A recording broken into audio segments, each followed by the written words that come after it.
তো আমরা শুরুতে আমরা বইটাকে দুই ভাগে ভাগ করব।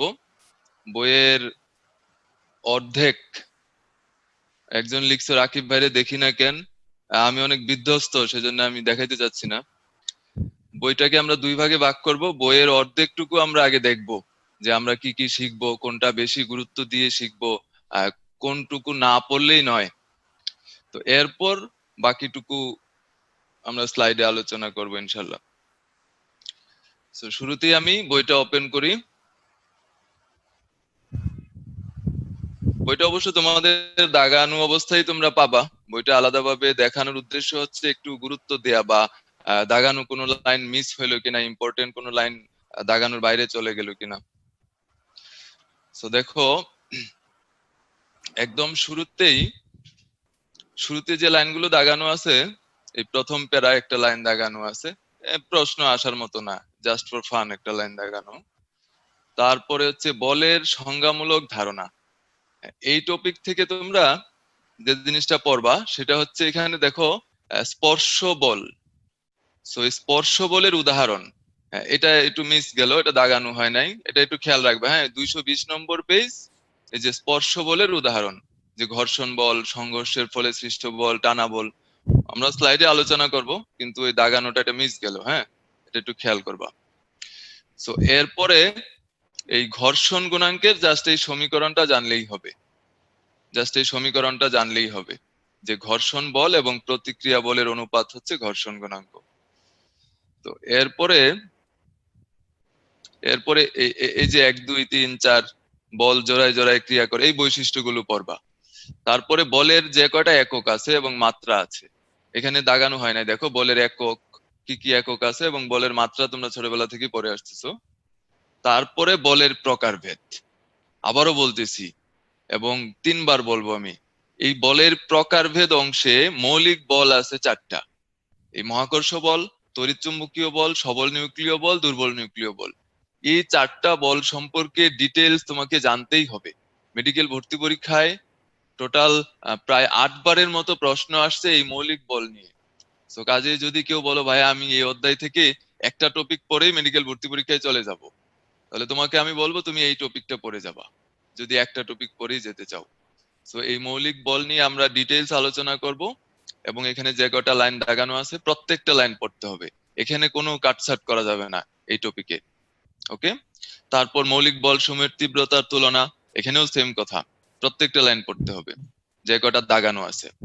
তারপর ভরবেগের একক মাত্রা পড়বা, নিউটনের গতির সূত্র 3টা একবার রিডিং দিবা। তারপরে আছে নিউটনের গতির দ্বিতীয় সূত্র, এই দ্বিতীয় সূত্র থেকে একদম শেষের অংশটুকু পড়লেই হবে। এই যে বলের নিরপেক্ষ নীতি লেখা আছে না, ওখানে দেখবা যে গতির দ্বিতীয় সূত্র থেকে আমরা কি কি জানতে পারলাম, এই 4টা লাইন পড়লেই হবে। এর পরের টপিকে যদি আমরা যাই, এর পরের টপিক হচ্ছে ঘাত বল। সো এই ঘাত বল নিয়ে এখানে যে লাইনগুলো দাগানো আছে, আসলে সবগুলো একসাথে এখানে দেয়া আছে। এই যে বলের ঘাত ও ঘাত বলের মধ্যে পার্থক্য, হ্যাঁ, এই 5টা লাইনেই সব আছে। এখানে যা যা বোঝার সবকিছু এখানে লেখা আছে। আর উপরে শুধু এই সমীকরণটা পড়ে ফেলবা ওখান থেকে। তারপরে আসো ঘাত বলের পর নিউটনের গতির সূত্রগুলোর মধ্যে সম্পর্ক। সো এখান থেকে কিছু পড়া লাগবে না। তারপরে নিউটনের গতিসূত্রের ব্যবহার, ওই হেডলাইন গুলো শুধু একটু রিডিং দিবা, হেডলাইন গুলো পড়লেই হবে শুধু। আর এই যে বন্দুক থেকে গুলি ছোড়া, এটার সমীকরণটা মনে রাখা লাগবে, এই যে capital V is equal to minus M V by capital M. So এখান থেকে প্রশ্ন আসবে, এখান থেকে ম্যাথ আসবে। ওকে। সো আমরা আলোচনা করব। তারপরে বাকিগুলো হেডলাইন পড়লেই হয়। আর এই যে রকেটের ক্ষেত্রে, রকেটের দেখবা ওই একদম লাস্টে রকেটের ত্বরণের সমীকরণটা দেয়া আছে। তো রকেটের ত্বরণ যদি তুমি বাড়াইতে চাও, তাহলে তোমাকে কি কি করতে হবে, এই 3টা উপায়ে রকেটের ত্বরণ বাড়ানো যায়। এই 3টা উপায় তুমি সমীকরণ দেখেই বুঝতে পারবা। তো এটা আমরা ক্লাসে আলোচনা করব। রকেট থেকে এইটুকু পড়লেই হবে মেডিকেল ভর্তি পরীক্ষার জন্য। তারপরে নিউটনের গতিসূত্রের অবদান, এখান থেকে মেনলি তুমি পড়বা নিউটনের গতিসূত্রের সীমাবদ্ধতা। এই যে এই সীমাবদ্ধতার যে লাইনগুলো দাগানো আছে, যে কোথায় তুমি কখন তুমি অ্যাপ্লাই করতে পারবা না নিউটনের গতির সূত্র, এই লাইনগুলো এখানে দাগানো আছে। এই লাইনগুলো পড়তে হবে, এটাও খুব ইম্পর্টেন্ট। সো এরপরে বল, ক্ষেত্র ও ক্ষেত্র প্রাবল্যের ধারণা। এখানে দুইটা প্রাবল্য দেয়া আছে, একটা হচ্ছে মহাকর্ষীয় প্রাবল্য আর একটা তড়িৎ প্রাবল্য। এই যে তড়িৎ প্রাবল্য, F is equal to Q E, এই তড়িৎ প্রাবল্যের সমীকরণ E is equal to F by Q, এবং এর এককটা, এই যে বলের একককে চার্জের একক দিয়ে ভাগ করলে তড়িৎ ক্ষেত্র প্রাবল্যের একক পাওয়া যায়। বলের একক নিউটন, চার্জের একক কুলম্ব, কাজে এর একক হবে নিউটন পার কুলম্ব। তেমনি মহাকর্ষীয় প্রাবল্যের সমীকরণটাও মনে রাখবা, E is equal to F by M. তো এখানে দেখো তড়িৎ প্রাবল্যের ক্ষেত্রে এফ বাই কিউ, কারণ তড়িৎ প্রাবল্যটা দুইটা চার্জিত বস্তুর মধ্যে, মানে একটা চার্জিত তড়িৎ ক্ষেত্রে একটা চার্জিত বস্তু রাখলে এর উপর যে বলটা কাজ করে। আর ভরযুক্ত বস্তুর জন্য হচ্ছে মহাকর্ষীয় প্রাবল্য, is equal to F by M, এর একক নিউটন পার কেজি। তারপর রৈখিক ভরবেগের নিত্যতা।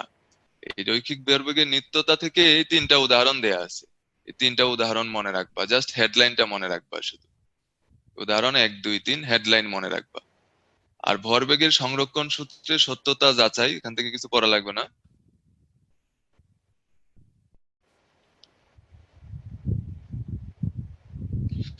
তারপরে নিউটনের গতির তৃতীয় সূত্র ও ভরবেগের নিত্যতা সূত্র। সো এখান থেকে তোমরা এই যে দেখো, আহ, এই উদাহরণগুলো জাস্ট হেডলাইন গুলো একবার পড়বা, একদম ডাহা মুখস্থ করা লাগবে যে একবার না দেখে বলি উদাহরণগুলো, না এমন কিছু করার দরকার নাই কিন্তু, জাস্ট একবার হেডলাইন গুলো একবার দেখবা এক নজর। তারপরে যে লিফটে প্রতিক্রিয়া, এটা ডিটেলস পড়তে হবে, এটা তোমাদের বোর্ড পরীক্ষায়ও আসবে এমসিকিউ তে, মেডিকেল ভর্তি পরীক্ষায়ও খুব ইম্পর্টেন্ট।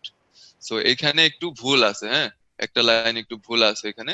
সো এখানে যে কাজটা করবা, আমি স্লাইডে যেভাবে পড়াবো, তোমরা স্লাইডের ওই কথাগুলো এখানে লিখে রাখবা, ওই লিফটের আশেপাশে লিখে রাখবা, এবং স্লাইডে যতটুকু পড়াবো ততটুকুই এখানে আছে, এর বাইরে কিছু নাই। ওকে, সো এই গেল লিফট। তারপরে আসে হচ্ছে ভরবেগের নিত্যতার গাণিতিক ব্যাখ্যা। এখানে এই যে চারটা লাইন দাগানো আছে, এই চারটা লাইন একবার রিডিং দিবা। তারপরে ঘূর্ণন গতি, ঘূর্ণন গতি নিয়ে আমরা পরে আলোচনা করব, যতটুকু দেখাইলাম ততটুকু আগে পড়ি।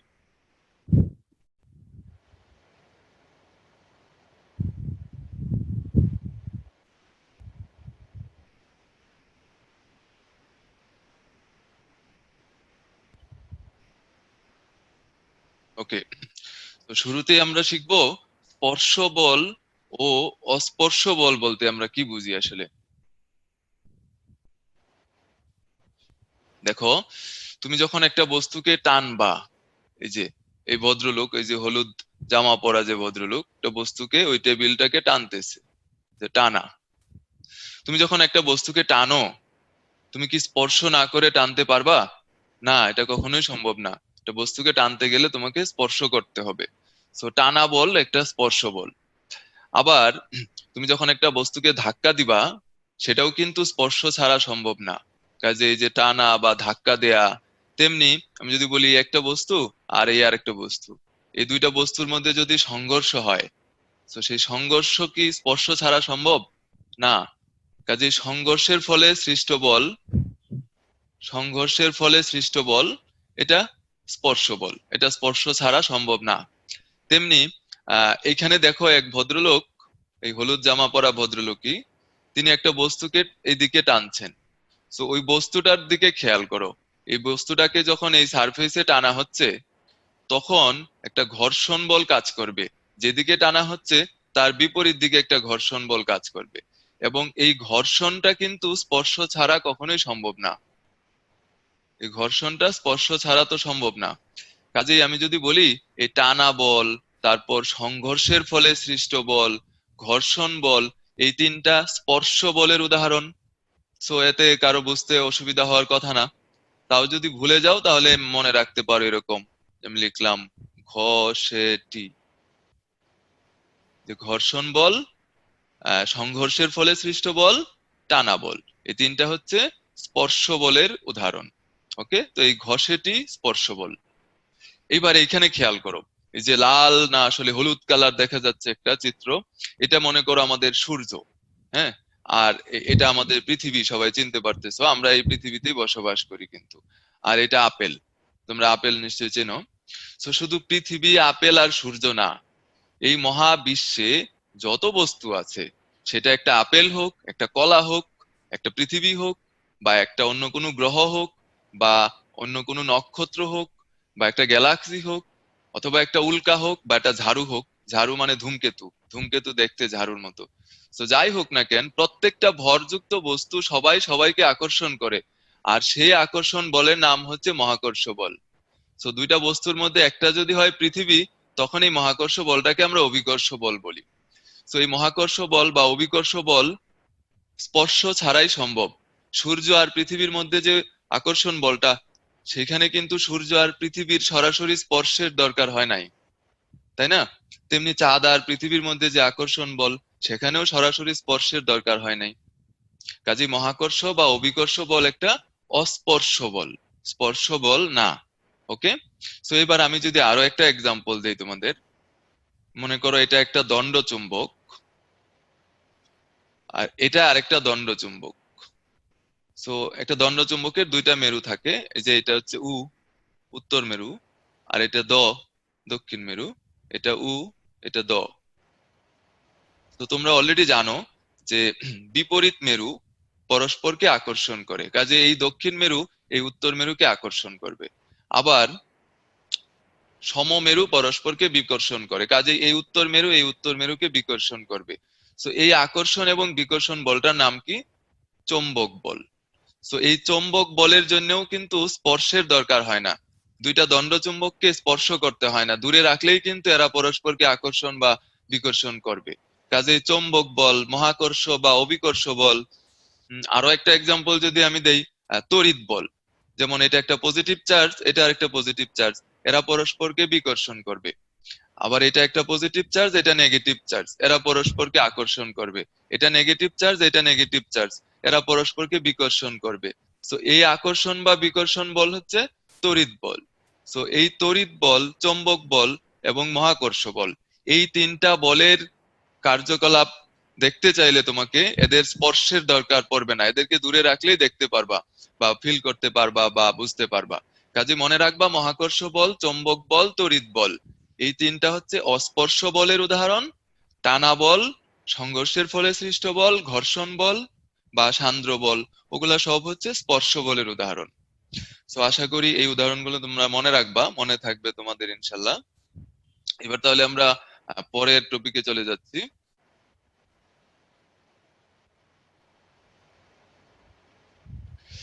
দেখো, এই মেডিকেল ভর্তি পরীক্ষায় আসা একটা প্রশ্ন, এখানে খেয়াল করো। এই বস্তুটা একটা নির্দিষ্ট বেগে এইদিকে গতিশীল, বরফের উপর গতিশীল, হ্যাঁ। সো এর উপর একটা বল প্রযুক্ত আছে অলরেডি। সো তুমি যদি এই বস্তুটাকে থামাইতে চাও, বাইরে থেকে বল প্রয়োগ করতে হবে। আর এই বস্তুটা যদি এমনি এমনি থেমে যায় কিছু সময় চলার পর, সো সেই ক্ষেত্রে বাহ্যিক বলটা কে প্রয়োগ করলো? সেই বাহ্যিক বলটা প্রয়োগ করবে সেই ঘর্ষণ বল, এবং বিপরীত দিকে। কাজে আমি বলতে পারি এই বস্তুটার উপর যদি F নিউটন বল কাজ করে, এবং ঘর্ষণ বল যখন ওই F নিউটন হবে বিপরীত দিকে, তখন বস্তুটা থেমে যাবে। তো কাজে আমাদের বের করতে হবে যে এই বস্তুটার উপর কতটুকু বল ক্রিয়াশীল, তাহলে আমরা বলে দিতে পারবো যে ঘর্ষণ বলটাও এত নিউটন ছিল, সেজন্যই বস্তুটা থেমে গেল। তো দেখো, আমরা এই এফটা বের করব, F=ma। সো পরীক্ষার হলে তোমরা যখন গাণিতিক সমস্যা সলভ করবা, তোমরা যে কাজটা করবা, যে লাইনটা দেয়া থাকবে বা যে ইনফরমেশন গুলো দেয়া থাকবে, এদের উপরে আমরা কমনলি যে হরফগুলো দিয়ে বা যে অক্ষরগুলো দিয়ে প্রকাশ করি সেগুলো লিখবা। যেমন এখানে লেখা পিচ্ছিল বরফের উপর 1 কেজি, তার মানে ভর, উপরে লিখবা এম। একটি পাথর এত বেগে, তার মানে ভি, ভি লিখবা উপরে। 10 সেকেন্ড মানে টাইম, টি লিখবা। হয়ে গেল। তো এইটুকু হচ্ছে তোমাদের প্রথম কাজ। এরপরে দেখো কি বের করতে হবে, বলটা বের করতে হবে। বল F=ma, এই সমীকরণটা তুমি জানো। এরপরের কাজ দেখো, এম দেয়া আছে কিন্তু এ নাই। তো তুমি তখন আরেকটু এক্সটেন্ড করো, এর জায়গায় লিখো v/t, ত্বরণকে বেগ বাই সময় লেখা যায়। এবার দেখো তুমি সবই পেয়ে গেলা। ভর দেয়া আছে 1, v/2, সময় দেয়া আছে 10 সেকেন্ড। তো কাজে আমরা অ্যান্সার পেয়ে গেলাম 2/10 বা 0.2 নিউটন। কাজে ঘর্ষণ বল কত হবে? 0.2 নিউটন। ওকে। তো এটা খেয়াল রাখবা সবাই। তোমরা এরকম উপরে লিখে রাখবা প্রতীকগুলা, যেগুলা দিয়ে আমরা প্রকাশ করি। তারপরে সূত্র মিলানোর চেষ্টা করবা। সূত্র তোমার মুখস্থ থাকবে, তখন কোন সূত্রে ফেলতে পারতেছো সেটা খেয়াল রাখবে, তাহলে কাজটা সহজ হয়ে যায়। ওকে, এবার এবার আমরা সবচেয়ে গুরুত্বপূর্ণ টপিকে প্রবেশ করলাম, সেটি হচ্ছে মৌলিক বল। তো শুরুতেই দেখো লেখাটা হয়তো ঢাকা পড়ে গেল, সবল নিউক্লিয় বল। সবল নিউক্লিয় বল। সো তোমাদের মনে আছে কিনা আমি আবার একটু মনে করিয়ে দিচ্ছি, সেই অনেক আগের কথা, তোমরা তখন অনেক ছোট, এরিস্টটলের আমলের কথা। এরিস্টটল মনে করতেন যে এই মহাবিশ্বে যত বস্তু আছে তাদেরকে ভাঙলে চারটা মৌলিক বস্তু পাওয়া যাবে, এর বাইরে কিছু নাই। সে চারটা মৌলিক বস্তু কি? একটা হচ্ছে আগুন, আরেকটা হচ্ছে মাটি, আরেকটা হচ্ছে পানি, আরেকটা হচ্ছে বাতাস। এই চারটা নাকি মৌলিক বস্তু, এটা এরিস্টটল মনে করতেন। সো তখন আমাদের ভারতবর্ষের কনাদ, তারপরে ডাল্টন, ডেমোক্রিটাস, তো এদের কল্যাণে আমরা পরবর্তীতে জানতে পারলাম যে না, পদার্থ আসলে ওরকম না, মৌলিক পদার্থ ওরকম না, এদেরকে ভাঙা যাবে, এদেরকে ভাঙলে আমরা আসলে কণা বা অণু, পরমাণু এসব পাবো, এসব ধারণা আমরা পাই। পরবর্তীতে থমসন, জে থমসন, তিনি একজন পাগলা শিক্ষক ছিলেন। তিনি যখন ইলেকট্রন আবিষ্কার করলেন, তিনি তখন পরমাণুর একটা মডেল দাঁড় করান, কিসমিস মডেল। পরবর্তীতে তার স্টুডেন্ট রাদারফোর্ড, তিনি নিউক্লিয়াস আবিষ্কার করলেন, মডেলটা আরেকটু মডিফাই করেন। তারপরে রাদারফোর্ডের স্টুডেন্ট নিলস বোর, তিনি আবার মডেলটা আরেকটু মডিফাই করেন। সো এখন অলরেডি আমরা জানি যে মৌলিক পদার্থ বা পরমাণু একেও ভাঙা যায়। পরমাণুকে ভাঙলে পাওয়া যাবে ইলেকট্রন, পাওয়া যাবে প্রোটন এবং নিউট্রন, প্রোটন এবং নিউট্রন। কিন্তু এখন কিন্তু আসলে আমরা প্রোটন এবং নিউট্রনকেও ভাঙতে পারি, প্রোটন এবং নিউট্রনকেও ভাঙা যায়। প্রোটন এবং নিউট্রনকে ভাঙলে কি পাওয়া যায় সেটা নিয়ে আমরা এখন আলোচনা করব। প্রোটন এবং নিউট্রনকে ভাঙলে পাওয়া যায় যে মৌলিক কণিকা, তার নাম হচ্ছে কোয়ার্ক। প্রোটন এবং নিউট্রনকে ভাঙলে পাওয়া যায় কোয়ার্ক। সো তোমরা চাইলে এটা মনে রাখতে পারো, কোয়ার্ক হচ্ছে 6 রকম। U for up, D for down, T for top, B for bottom, C for charm, S for strange. So এই 6 রকম কোয়ার্ক। কিন্তু প্রোটনকে ভাঙলে তুমি এই 6 রকম কোয়ার্ক পাবা না। প্রোটনকে ভাঙলে তুমি 3টা কোয়ার্ক পাবা, এর মধ্যে 2টা হচ্ছে আপ কোয়ার্ক, এই যে আমি ইউ লিখলাম 2বার, এবং একটা হচ্ছে ডাউন কোয়ার্ক। আর নিউট্রনকে ভাঙলেও তুমি 3টা কোয়ার্ক পাবা, 2টা ডাউন কোয়ার্ক আর একটা হচ্ছে আপ কোয়ার্ক। হ্যাঁ, 2টা ডাউন কোয়ার্ক আর একটা হচ্ছে আপ কোয়ার্ক। সো এটা মনে রাখো যে প্রোটনকে ভাঙা যায়, আর প্রোটনকে ভাঙলে পাওয়া যায় 2টা ইউ, একটা D. U for up, up quark, UP up, উপরে, আর ডি ফর ডাউন। সো প্রোটনকে ভাঙলে পাওয়া যায় 2টা আপ কোয়ার্ক, আর নিউট্রনকে ভাঙলে পাওয়া যায় 2টা ডাউন কোয়ার্ক। প্রোটনকে ভাঙলে 2টা আপ কোয়ার্ক পাওয়া যায়, সাথে আরেকটা ডাউন কোয়ার্ক। আর নিউট্রনকে ভাঙলে 2টা ডাউন কোয়ার্ক পাওয়া যায়, সাথে একটা আপ কোয়ার্ক। ওকে, সো এইটুকু মনে রাখবা। এইবার ঘটনা হচ্ছে এই 3টা কোয়ার্ক একসাথে থাকে, প্রোটন তৈরি করে। এই 3টা কোয়ার্ক একসাথে থাকে, নিউট্রন তৈরি করে। সো আমার প্রশ্ন হচ্ছে, এই 3টা কোয়ার্ক একসাথে থাকে, নিশ্চয়ই এদের মধ্যে কোনো আকর্ষণ বল কাজ করে। আর সেই আকর্ষণ বলটা আসলে কিভাবে কাজ করে? সেই আকর্ষণ বলটা কাজ করে একটা মৌলিক কণিকার লাফালাফির কারণে। সেই মৌলিক কণিকাটার নাম হচ্ছে গ্লুয়ন। এই মৌলিক কণিকাটার নাম গ্লুয়ন, গ্লুয়ন। তেমনি এই নিউট্রনের 3টা কোয়ার্ক একসাথে থাকে যে মৌলিক কণিকার জন্য, সেই মৌলিক কণিকাটার নাম হচ্ছে গ্লুয়ন। ওকে, কাজে আমি যদি বলি যে প্রোটন গঠনকারী মৌলিক বল, এর পেছনে দায়ী মৌলিক কণিকাটার নাম কি? সেটির অ্যান্সার হবে গ্লুয়ন। এবার একটা প্রোটন আর একটা নিউট্রন, একটা প্রোটন আর একটা নিউট্রন একসাথে থাকে, এতে যে মৌলিক কণিকার অবদান আছে সেই মৌলিক কণিকার নাম হচ্ছে মেসন। ওকে, সো এখানে আমি আসলে একটা আকর্ষণধর্মী বল নিয়ে আলোচনা করতেছি। সেই আকর্ষণধর্মী বলটার নাম হচ্ছে সবল নিউক্লিয় বল। আর এই সবল নিউক্লিয় বলের জন্য প্রোটনের কোয়ার্ক গুলো একসাথে থাকে, নিউট্রনের কোয়ার্ক গুলো একসাথে থাকে, প্রোটন আর নিউট্রন মিলে নিউক্লিয়ন বা নিউক্লিয়াস তৈরি হয়। কাজেই যদি প্রশ্ন করি সবল নিউক্লিয় বল নিয়ে, একটা প্রশ্ন যদি পরীক্ষায় আসে এমন যে নিউক্লিয়াস গঠনকারী বল কোনটি, নিউক্লিয়াস গঠনকারী বল সবল নিউক্লিয় বল। প্রোটন গঠনকারী বল কোনটি? সবল নিউক্লিয় বল। নিউট্রন গঠনকারী বল কোনটি? সবল নিউক্লিয় বল। সবল নিউক্লিয় বলের জন্য দায়ী মৌলিক কণিকা কি? মেসন এবং গ্লুয়ন। মেসন এবং গ্লুয়ন। পরীক্ষায় দুইটা একসাথে থাকবে না, যে কোনো একটাই থাকবে। আর দুইটা একসাথে থাকলে আরেকটা অপশন দিবে যে উভয়ই, বা এ প্লাস বি, এরকম একটা অপশন দিবে। ওকে, সো এটা কনফিউজড হওয়ার কিছু নাই, এটা নিয়ে ভয়েরও কিছু নাই। সো এটুকু আমরা মনে রাখবো যে সবল নিউক্লিয় বল হচ্ছে আকর্ষণধর্মী বল, সবল নিউক্লিয় বল নিউক্লিয়াস গঠনকারী বল, প্রোটন নিউট্রন গঠনকারী বল। সবল নিউক্লিয় বলের জন্য দায়ী মৌলিক কণিকা হচ্ছে মেসন এবং গ্লুয়ন। ওকে, সো এইবার এবার আমরা চলে যাচ্ছি আমাদের পরের স্লাইডে। সো মোটামুটি সবাই অ্যান্সার করতে পারলাম। এটার অ্যান্সার হচ্ছে সবল নিউক্লিয় বল। ওকে, সো ভুল বানা কিন্তু। সবল নিউক্লিয় বল নিউক্লিয়াস গঠনকারী বল, সবল নিউক্লিয় বল। এবার আসো আমাদের পরের টপিক। দেখো, এই প্রোটন আর নিউট্রন, এই প্রোটন আর নিউট্রনের মধ্যে কি থাকে অলরেডি তোমরা জেনে গেছো। দেখি আমি আবার একটু মনে করিয়ে দিচ্ছি। এই যে প্রোটন, পি ফর প্রোটন, আর এই এন ফর নিউট্রন। প্রোটনের মধ্যে কি থাকে? দুইটা আপ কোয়ার্ক আর একটা ডাউন কোয়ার্ক। নিউট্রন ভাঙলে কি পাওয়া যায়?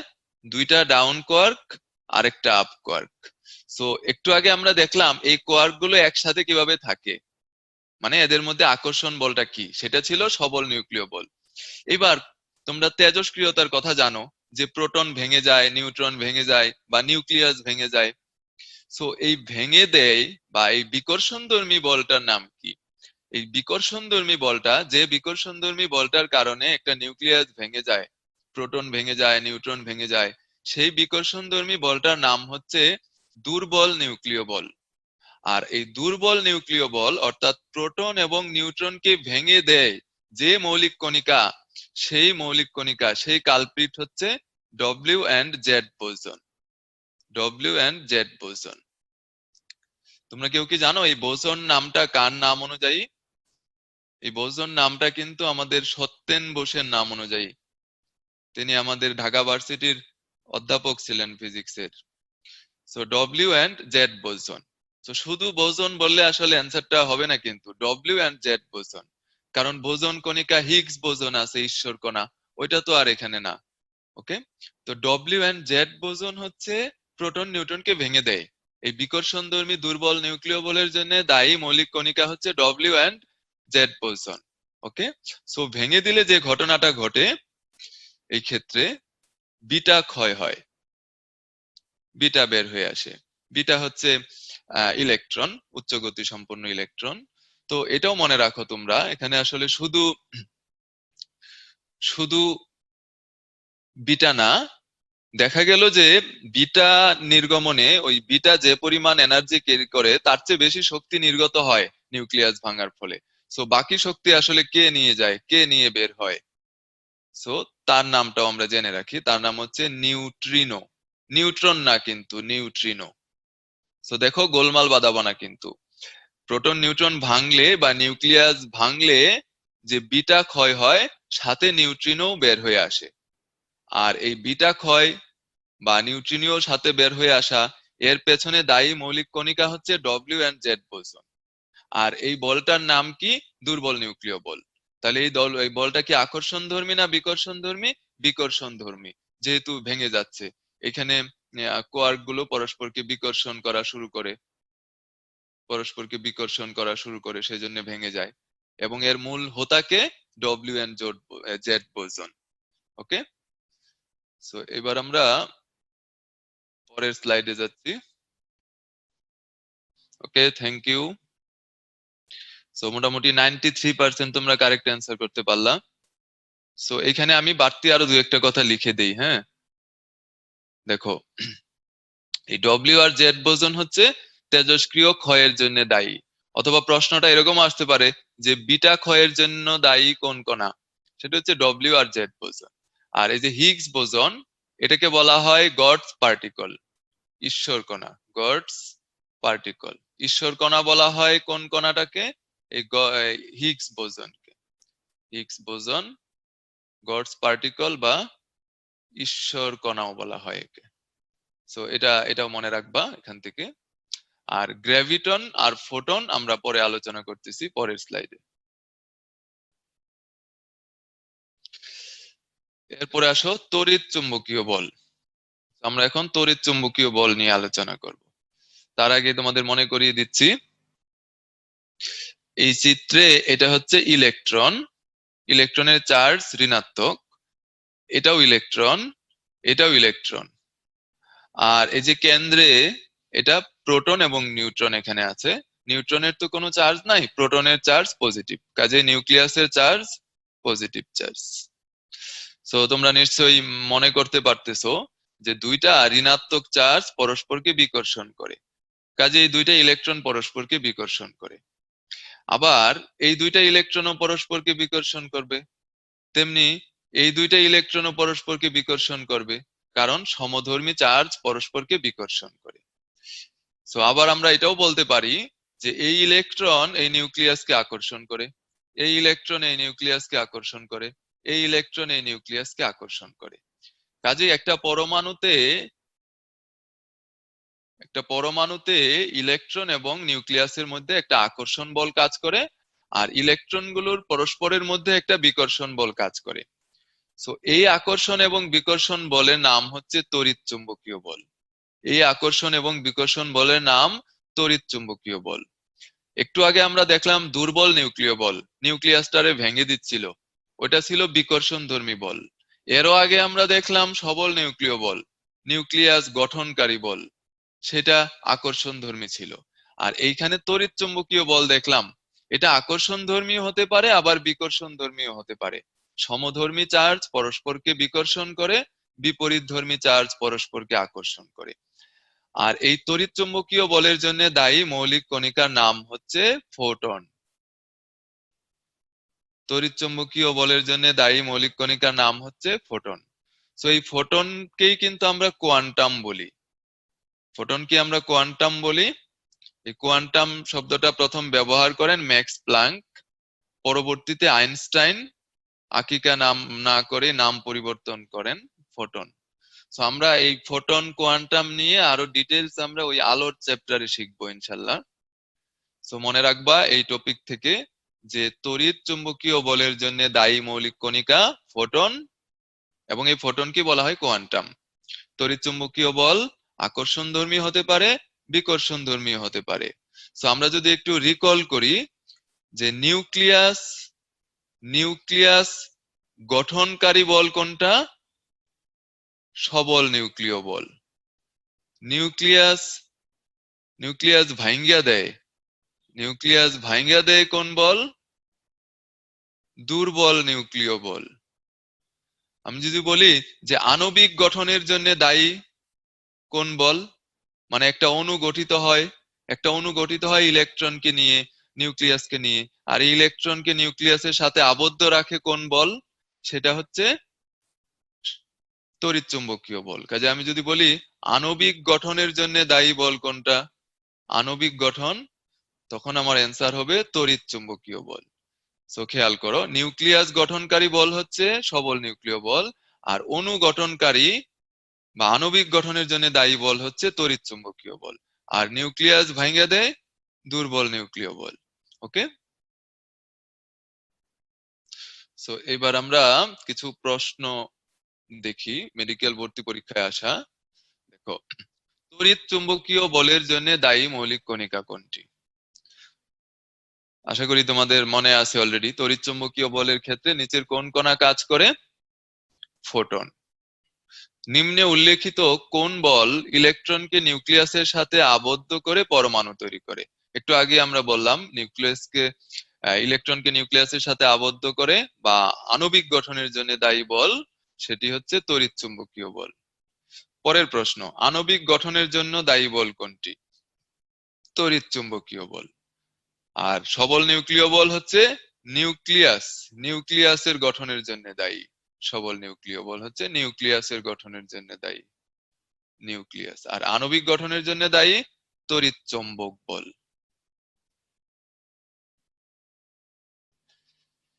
এইবার এটা যদি কেউ পারো তাহলে আমার অন্তরের অন্তঃস্থল থেকে ধন্যবাদ দিব। দেখি কয়জন পারো। ওকে, এই প্রশ্নের অ্যান্সার ফোটন। ধন্যবাদ সবাইকে, অনেকেই পারলা। এতজন পারবা আশা করি নাই আসলে। দেখো, চুল আঁচড়ানোর পর তোমার চিরুনিটা চার্জিত হয়ে যাবে। দুইটা বস্তুকে ঘষলে এদের মধ্যে ইলেকট্রনের আদান প্রদান হয়। তো চিরুনিটা চার্জিত হয়ে গেল। আবার কাগজ যখন টুকরা টুকরা করবা তখন সেই টুকরোগুলো চার্জিত হয়। সো দুইটা চার্জিত বস্তুর মধ্যে যদি কোনো আকর্ষণ বা বিকর্ষণ বল কাজ করে, সেটা সেটা অবশ্যই তড়িৎ চুম্বকীয় বল। তো মনে রাখবা, চার্জিত বস্তুর মধ্যে যে আকর্ষণ বিকর্ষণ সেটা তড়িৎ চুম্বকীয় বল বলবা সেটাকে। আর তড়িৎ চুম্বকীয় বলের জন্য দায়ী মৌলিক কণিকার নাম কি? ফোটন। কাজে এটার অ্যান্সার কি হবে? ফোটন। এইবার আসো আমাদের লাস্ট ওয়ান, সেটি হচ্ছে মহাকর্ষ বল। তো এবার আমরা মহাকর্ষ বল নিয়ে আলোচনা করব। তার আগে তোমাদের একটু মনে করিয়ে দিচ্ছি, দেখি তোমাদের মনে আছে কিনা। দেখো, এটা হচ্ছে সূর্য, এটা আমাদের নক্ষত্র।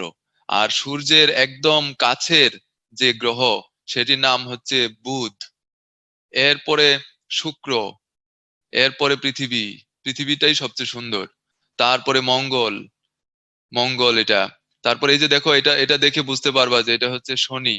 ওকে, আর এই যে বড় যেটা বৃহস্পতি। তারপরে এটা হচ্ছে ইউরেনাস, আর এই লাস্টেরটা হচ্ছে নেপচুন। প্লুটো কিন্তু নাই, প্লুটোকে আমরা এখন আর গ্রহ বলি না।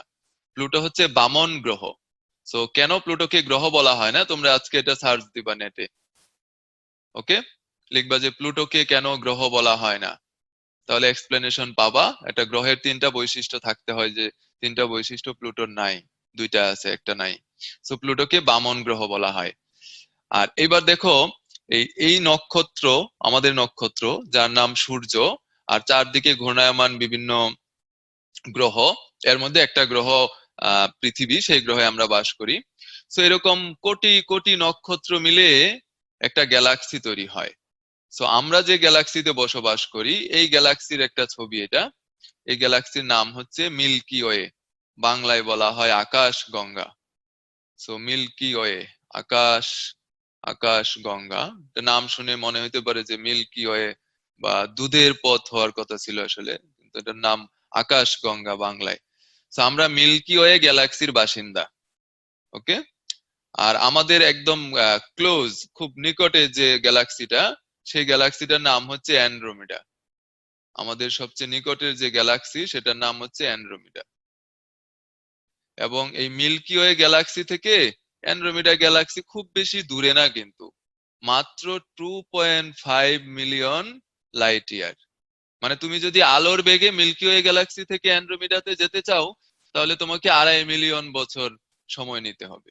আর তুমি যদি সিএনজি দিয়ে বা হেঁটে হেঁটে যেতে চাও, তাহলে আর একটু বেশি সময় লাগবে। সো আমাদের এই টপিকের আলোচ্য বিষয় হচ্ছে এই যে কোটি কোটি গ্যালাক্সি, এদের মধ্যে কত কোটি কোটি নক্ষত্র, কত গ্রহ, কত উপগ্রহ, কত ধূমকেতু, ঝাড়ু, তারপরে কত উল্কা, আরো কত ইন্টারস্টেলার ম্যাটার আছে। ওই প্রত্যেকটা বস্তু যাদের ভর আছে, প্রত্যেকটা বস্তুর মধ্যে একটা আকর্ষণ ধর্মী বল কাজ করে। আর সেই আকর্ষণ ধর্মী বলটার নাম হচ্ছে মহাকর্ষ বল। মহাবিশ্বের আকর্ষণ বল, মহাকর্ষ বল। ওকে, এটা হচ্ছে মহাকর্ষ বল। আর এই মহাকর্ষ বলের জন্য দায়ী মৌলিক কণা, যে কণার বিনিময়ের কারণে মহাকর্ষ বল ক্রিয়াশীল হয়, সেই বলটার নাম গ্র্যাভিটন। গ্র্যাভিটন। তোমরা অলরেডি জানো যে মহাকর্ষ বলকে ইংলিশে আমরা বলি গ্র্যাভিটেশনাল ফোর্স। ওকে, তো সেখান থেকেই গ্র্যাভিটন। মহাকর্ষ বলের জন্য দায়ী মৌলিক কণার নাম কি? গ্র্যাভিটন। আর মহাকর্ষ বল কোথায় কাজ করে? পুরা বিশ্বের প্রত্যেকটা ভরযুক্ত বস্তুর মধ্যে মহাকর্ষ বল কাজ করে। যার ভর আছে, সে আরেকটা ভরযুক্ত বস্তুকে আকর্ষণ করে, সেটা একটা আপেলই হোক, একটা গ্যালাক্সি হোক। ওকে, সো এই হচ্ছে আমাদের চারটা মৌলিক বল। সো এই মহাকর্ষ বল থেকে একটা প্রশ্ন আসছিল মেডিকেল ভর্তি পরীক্ষায়, যে কোন কণার বিনিময়ের ফলে মহাকর্ষীয় বল ক্রিয়াশীল হয়। সো এটা অলরেডি তোমাদের মনে আছে আশা করি, graviton. Graviton, gravitational force, graviton. যদি বাংলায় নামগুলো হইতো তাহলে হয়তো গ্রেভিটন নাম না দিয়ে দিত মহাকর্ষণ, কিন্তু সেই সুযোগ আমরা পাচ্ছি না। তো এইবার আমরা এই আপেক্ষিক সবলতা এবং পাল্লা নিয়ে আলোচনা করব। হ্যাঁ, এটা কিন্তু বইয়ের লাইনগুলো পড়লে ভুলে যাবো, আমি যেভাবে লিখছি তোমরা খাতায় বা বইতে ঠিক এইভাবে লিখে রাখবা। ওকে, সো এই চারটা বলের মধ্যে কোনটা বেশি শক্তিশালী? সবল নিউক্লিয় বল। আর তার চেয়ে দুর্বল তড়িৎ চুম্বকীয় বল। তার চেয়ে দুর্বল দুর্বল নিউক্লিয় বল। তার চেয়ে দুর্বল মহাকর্ষ বল। কাজেই মহাকর্ষ বল সবচেয়ে দুর্বল, আর সবল নিউক্লিয় বল সবচেয়ে সবল।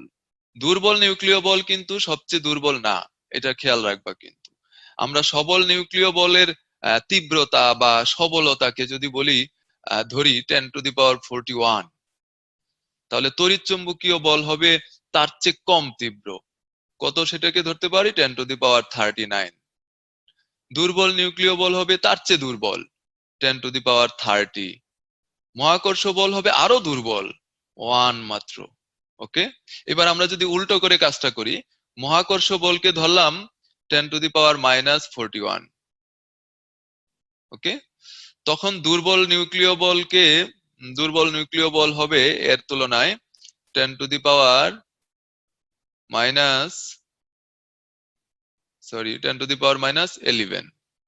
10⁻11। আর তড়িৎ চুম্বকীয় বল হবে 10⁻²। সবল নিউক্লিয় বল হবে আরো কম, 1। সো দেখো এখানে আমরা কিন্তু উল্টো দিক থেকে, আর এখানে হচ্ছে এর উল্টো দিক থেকে। এটাকে 10⁻41 ধরলে এটা আরো কম, এটা আরো কম, এটা আরো কম। আর এটাকে 10⁻41 ধরলে এটা আরো বেশি, এটা আরো বেশি, এটা আরো বেশি। সো এটা বিভিন্ন বইতে বিভিন্ন রকম দেয়া। তোমরা আমি যেতটুকু লিখলাম, যেভাবে লিখলাম ঠিক এইভাবে ততটুকু মনে রাখবা, এর বাইরে আর কিছু মনে রাখবা না।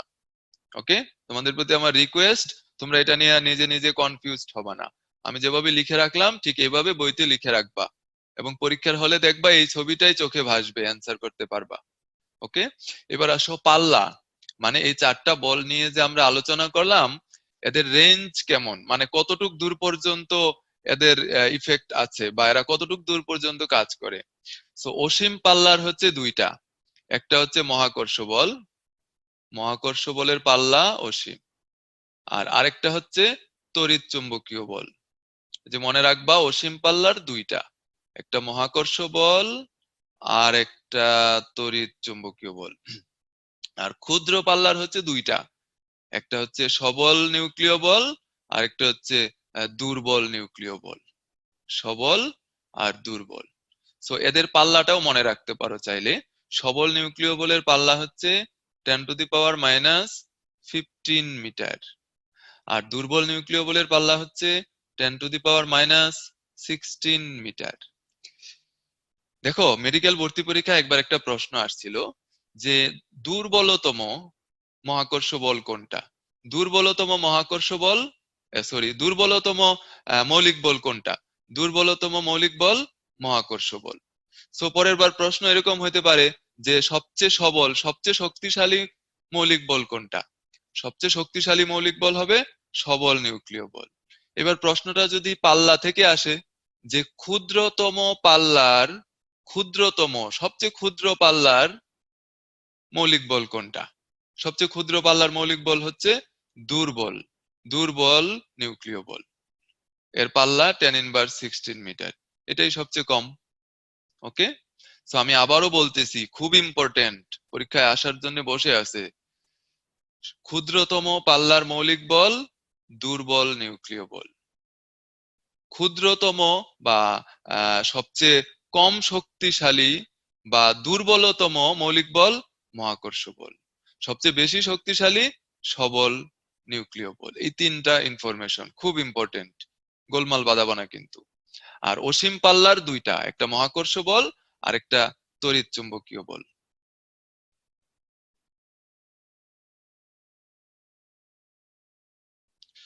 ওকে, এবার তাহলে এই প্রশ্নটার অ্যান্সার কি হবে? সর্বাপেক্ষা দুর্বল মৌলিক বল কোনটি? একটু আগে আমরা আলোচনা করলাম মহাকর্ষ বল। আর সর্বাপেক্ষা সবল মৌলিক বল কোনটি? সবল নিউক্লিয় বল, বা যেটাকে শুধু সবল বলও বলা হয়।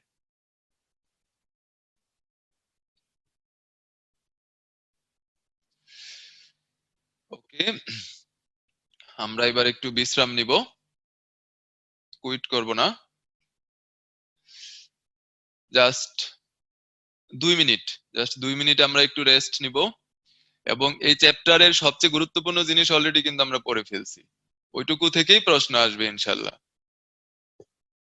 তো এর মানে এই না যে বাকিটুকু পড়তে হবে না, বাকিটুকু থেকেও প্রশ্ন আসতে পারে। দেখো, বাম পাশে একটা মাথা, ওই মাথার ভিতরে একটা বুদ্ধি।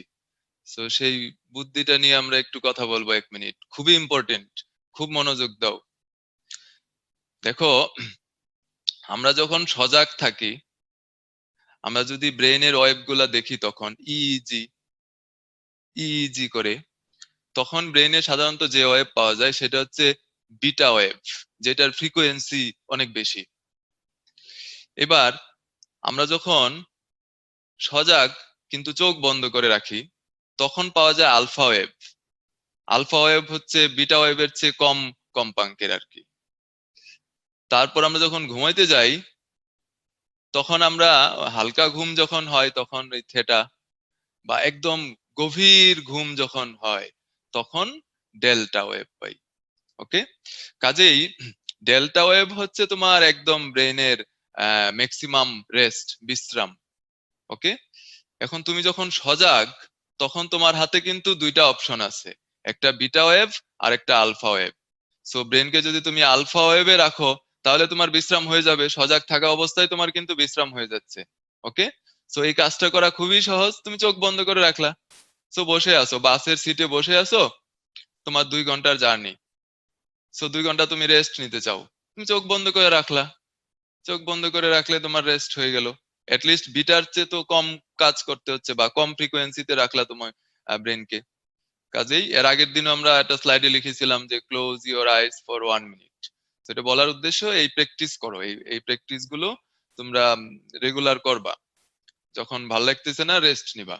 আর কুইট তো করাই যাবে না, পরিশ্রম করবা, পড়াশোনা করবা, তখন পড়াশোনা মাথায় ঢুকতেছে না, বিশ্রাম নিবা। অনেকে আছো পড়তেছই। যেমন আমি ছোটবেলায় এরকম করতাম, আমার মা হচ্ছে একটু পর পর এসে গার্ড দিত আমার, আমি পড়তেছি কিনা। তো তখন দেখা যেত যে আমার পড়া কিছুই মাথায় ঢুকতেছে না, তাও আমি পড়তেছি। এই যে অনেকটা এরকম, ইফ পড়তেছি, মা তো দেখতেছে আমি তো সেই পড়া দিচ্ছি। তো এমন পড়ার কোনো লাভ নাই কিন্তু আসলে। আব্বু আম্মুকে বুঝাবা, বুঝায় ঘুমায় যাবা, আর না ঘুমাইতে পারলে চোখ বন্ধ করে রাখবা। ওকে, তো তোমরা যে কাজটা করো, রাতের বেলা 2টা 3টা বাজে বারবার বলো যে আমার ইনসomnia, আমি ঘুমাইতে পারি না। তো তুমি না ঘুমাইতে পারো, তোমার ঘুমাইতে 2 ঘন্টা লাগুক, কোনো সমস্যা নেই, ওই 2 ঘন্টা তুমি চোখ বন্ধ করে রাখো। ওই 2 ঘন্টা তুমি মোবাইলে ওই ফেসবুকে কে কি লিখতেছে ওসব দেখে ব্রেন ইরিটেট করার তো কোনো মানে হয় না।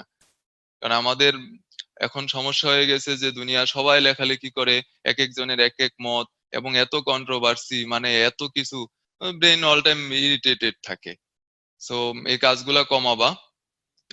এত মানুষের এত লেখা, এত জ্ঞান আসলে দরকার নাই। জ্ঞান অর্জনের জন্য তোমার বাছাইকৃত বই পড়বা তুমি, তোমার যে বইগুলো মনে হবে যে ওখান থেকে তুমি শিখতে পারবা। সো এরকম গণহারে বিভিন্ন মানুষের বিভিন্ন মত, তাও আবার কোনোটা মিথ্যা, কোনোটা সত্য, কোনোটার পক্ষে কেউ, কোনোটার বিপক্ষে কেউ, কেউ আবার পক্ষে বিপক্ষের মাঝামাঝি, কেউ আবার মাঝামাঝি আর পক্ষের মাঝামাঝি। সো এত এত এত জগা খিচুড়ির মধ্যে তোমার নিজের ব্রেনকে ফেলে দিবা না, তোমার চিন্তা শক্তিকে ফেলে দিবা না। ওকে, সো আমরা বিশ্রাম নেওয়া শিখবো, এটাও একটা লার্নিং, কিন্তু আমাদের রেস্ট নেওয়া শিখতে হবে। এইবার তোমরা দেখতে পাচ্ছ, এই বাম পাশের ভদ্রলোককে তোমরা সবাই চিনো আশা করি, আর ডান পাশের জনকে তো সবাই চিনো। দেখি, বাম পাশের জনের নাম তোমরা লিখো তো, কে কে চেনো।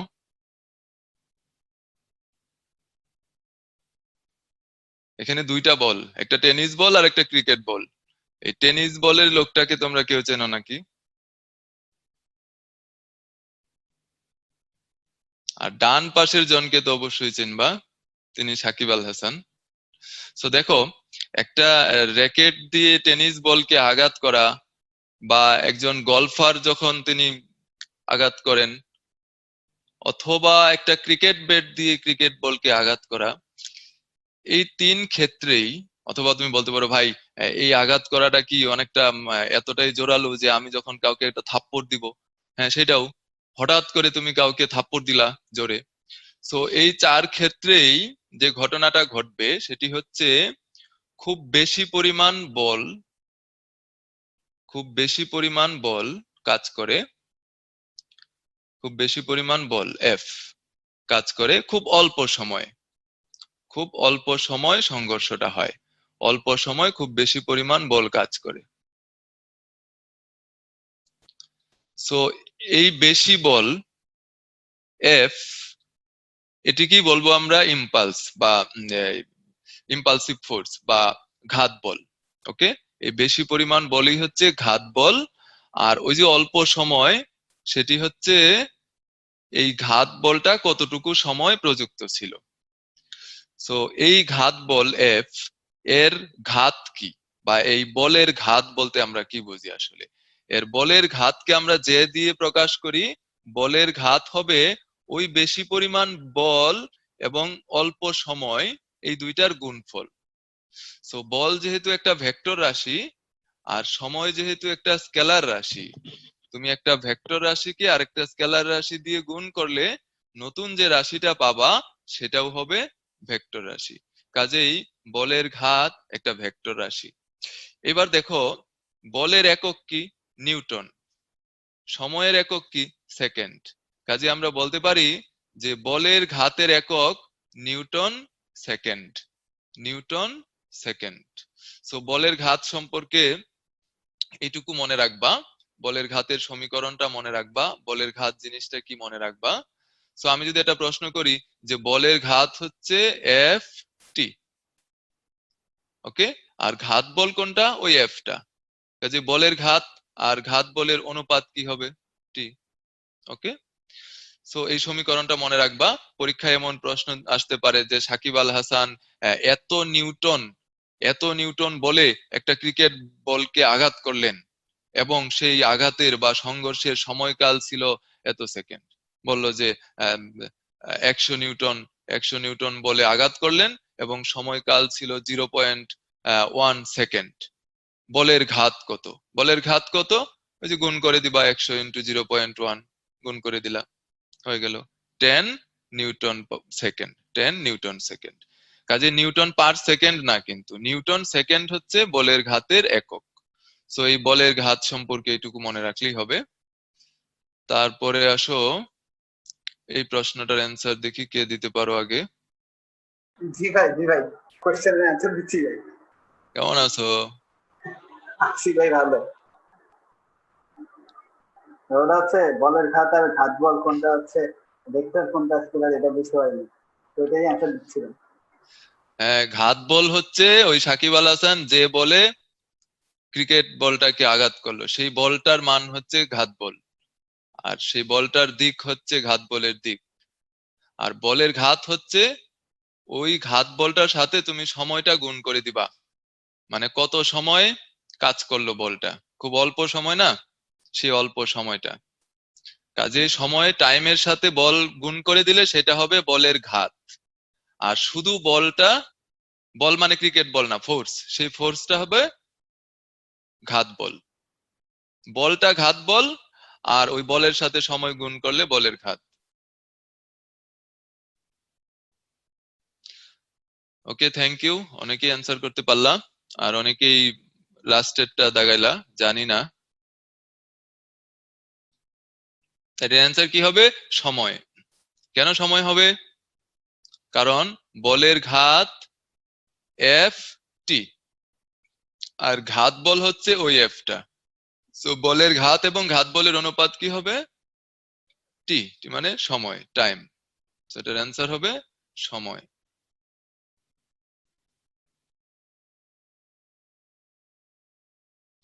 ওকে, এবার এই তিনটা এক্সাম্পল তোমরা মনে রাখবা, বইতে দাগায় দেয়া হলো, মানে বলে দেয়া হলো, দাগানো বইও দেয়া হবে। এবার এখান থেকে বলেছিলাম যে স্পেশালি আমাদের এই বন্দুক আর রকেট নিয়ে আলাদাভাবে একটু পড়তে হবে। সো এই রকেট সম্পর্কে আগে বলে নিচ্ছি। দেখো তোমরা এই রকেটটা কেউ চেনো কিনা?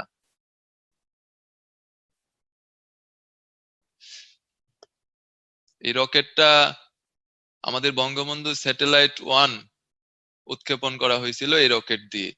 এই রকেটের নাম হচ্ছে ফ্যালকন 9 ব্লক 5। স্পেস এক্স এর একদম লেটেস্ট মডেলের রকেট দিয়ে কিন্তু আমরা বঙ্গবন্ধু স্যাটেলাইট 1 আমরা উৎক্ষেপিত করি। তো দেখো, এবং এটা রিইউজেবল রকেট ছিল, ওটা পরে আবার ইউজ করা গেল। সো রকেটের ভর ক্যাপিটাল এম, খেয়াল করো, রকেটের ভর ক্যাপিটাল এম, এবং এই রকেট থেকে যে জ্বালানি বের হচ্ছে সেই জ্বালানি নির্গমন হার del M by del T, মানে প্রতি একক সময়ে কত ভরের জ্বালানি বের হচ্ছে, এটা হচ্ছে জ্বালানি নির্গমনের হার। আর এই ক্যাপিটাল এম হচ্ছে রকেটের ভর। ওকে, আর যে বেগে, যত বেগে জ্বালানিটা বের হচ্ছে সেই বেগটা হচ্ছে ভি, স্মল ভি।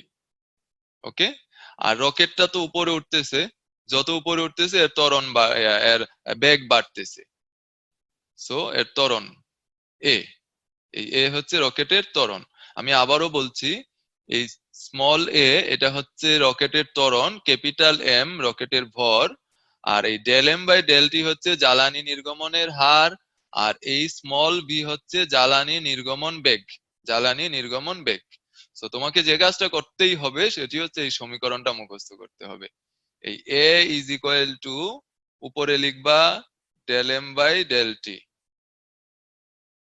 শুধু তাই না, উপরে আরো লিখবা ভি, আর নিচে থাকবে শুধু ক্যাপিটাল এম রকেটের ভর। সো এই সমীকরণ থেকে কি এটা বুঝতে পারতেছো যে এই ভিটা বাড়লে এ বাড়বে, এই del M by del T বাড়লে এ বাড়বে, এবং ক্যাপিটাল এম যদি কমে তাহলে এ বাড়বে। এটুকু বুঝতে পারতেছো সবাই? কারণ ক্যাপিটাল এমটা তো সমীকরণের নিচে, এটা কমলে কম সংখ্যা দিয়ে ভাগ দিলা তখন এটা বেশি হবে, আর এটা বেশি হলে, রকেটের ভরটা বেশি হলে তখন একটা বড় সংখ্যা দিয়ে ভাগ দিলা তখন কমে যাবে রেজাল্টটা। ওকে, কাজে আমরা বলতে পারি রকেটের ত্বরণ বাড়ানোর উপায় তিনটা। সেই তিনটা উপায় কি কি?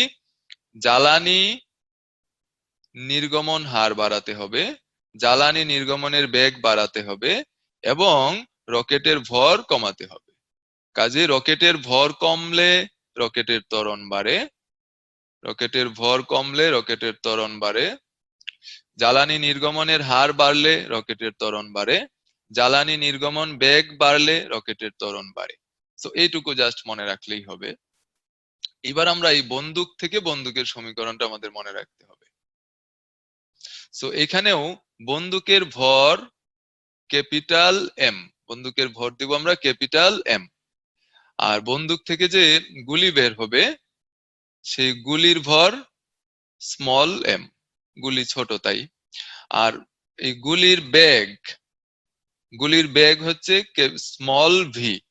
ওকে, এবার যখন তুমি বন্দুক থেকে গুলি বের করবা, ট্রিগার চাপবা, তখন গুলি যখন বের হবে তখন বিপরীত দিকে বন্দুকেরও একটা বেগ থাকবে, আর বন্দুকের এই বেগটাকে আমরা ক্যাপিটাল ভি দিয়ে প্রকাশ করছি।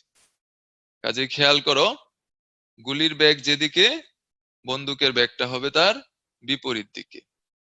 ওকে, গুলির ভর এবং বেগ এই দুইটাকে আমরা স্মল এম স্মল ভি দিয়ে, আর বন্দুকের ভর এবং বেগকে আমরা ক্যাপিটাল এম ক্যাপিটাল ভি দিয়ে প্রকাশ করছি। তো আমরা ভরবেগের সংরক্ষণ নীতি অ্যাপ্লাই করতে পারি সংঘর্ষের পূর্বে পরে। সো আলটিমেটলি যেটা পাবো, এই capital V is equal to minus M V by capital M. So দেখো এইখানেও ওই রকেটের মতোই ক্যাপিটাল এমটা নিচে। ওকে, এটা খেয়াল রাখবা। সো এই সমীকরণটা মনে রাখবা। এই সমীকরণটা মনে রাখলে তোমার লাভ হবে কি, পরীক্ষার হলে তোমাকে মনে করো বললো যে গুলির ভর এত, গুলিটা এত বেগে নিক্ষিপ্ত হইলো, বন্দুকের ভর এত, বন্দুকের পশ্চাৎ বেগ কত।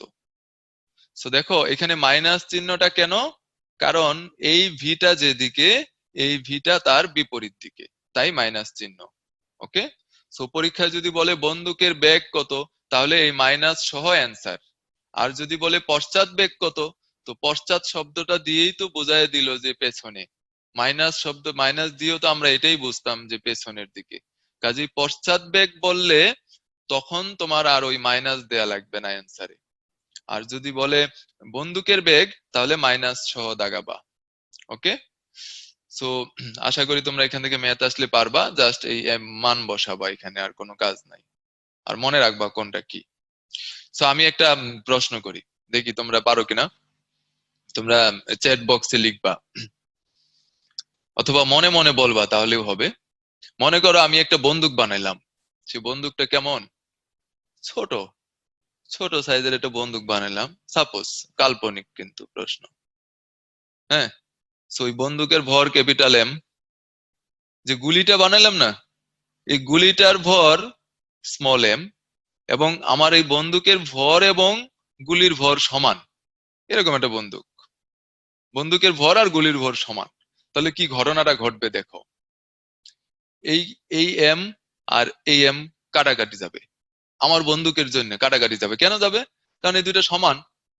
তো যদি দুইটা সমান হয়, তাহলে রেজাল্টটা কি হচ্ছে দেখো, এই capital V is equal to minus V. এর মানে কি? এর মানে গুলি যে বেগে সামনে যাবে, বন্দুকটাও সেই বেগে পেছনে আসবে। তার মানে এই বন্দুক দিয়ে যদি আমি যুদ্ধ করতে যাই, তাহলে কি হবে? তাহলে দেখা যাবে যে আমি একটা গুলি করব, আর পেছনে গিয়ে ছিটকে পড়ে যাব। আবার এসে আরেকটা গুলি করব, পেছনে গিয়ে ছিটকে পড়ে যাব। তো এইভাবে তো আসলে যুদ্ধ করা যায় না। তো সেই জন্য দেখবা যে যথাসম্ভব বন্দুকটাকে ভারী রাখা হয়। যেমন এখানে যে বন্দুকটা তোমাদের দেখালাম, এটা হচ্ছে AK-47 অটোমেটিক ক্যালাশনিকভ 47। 47 মানে কি কেউ বলতে পারবা?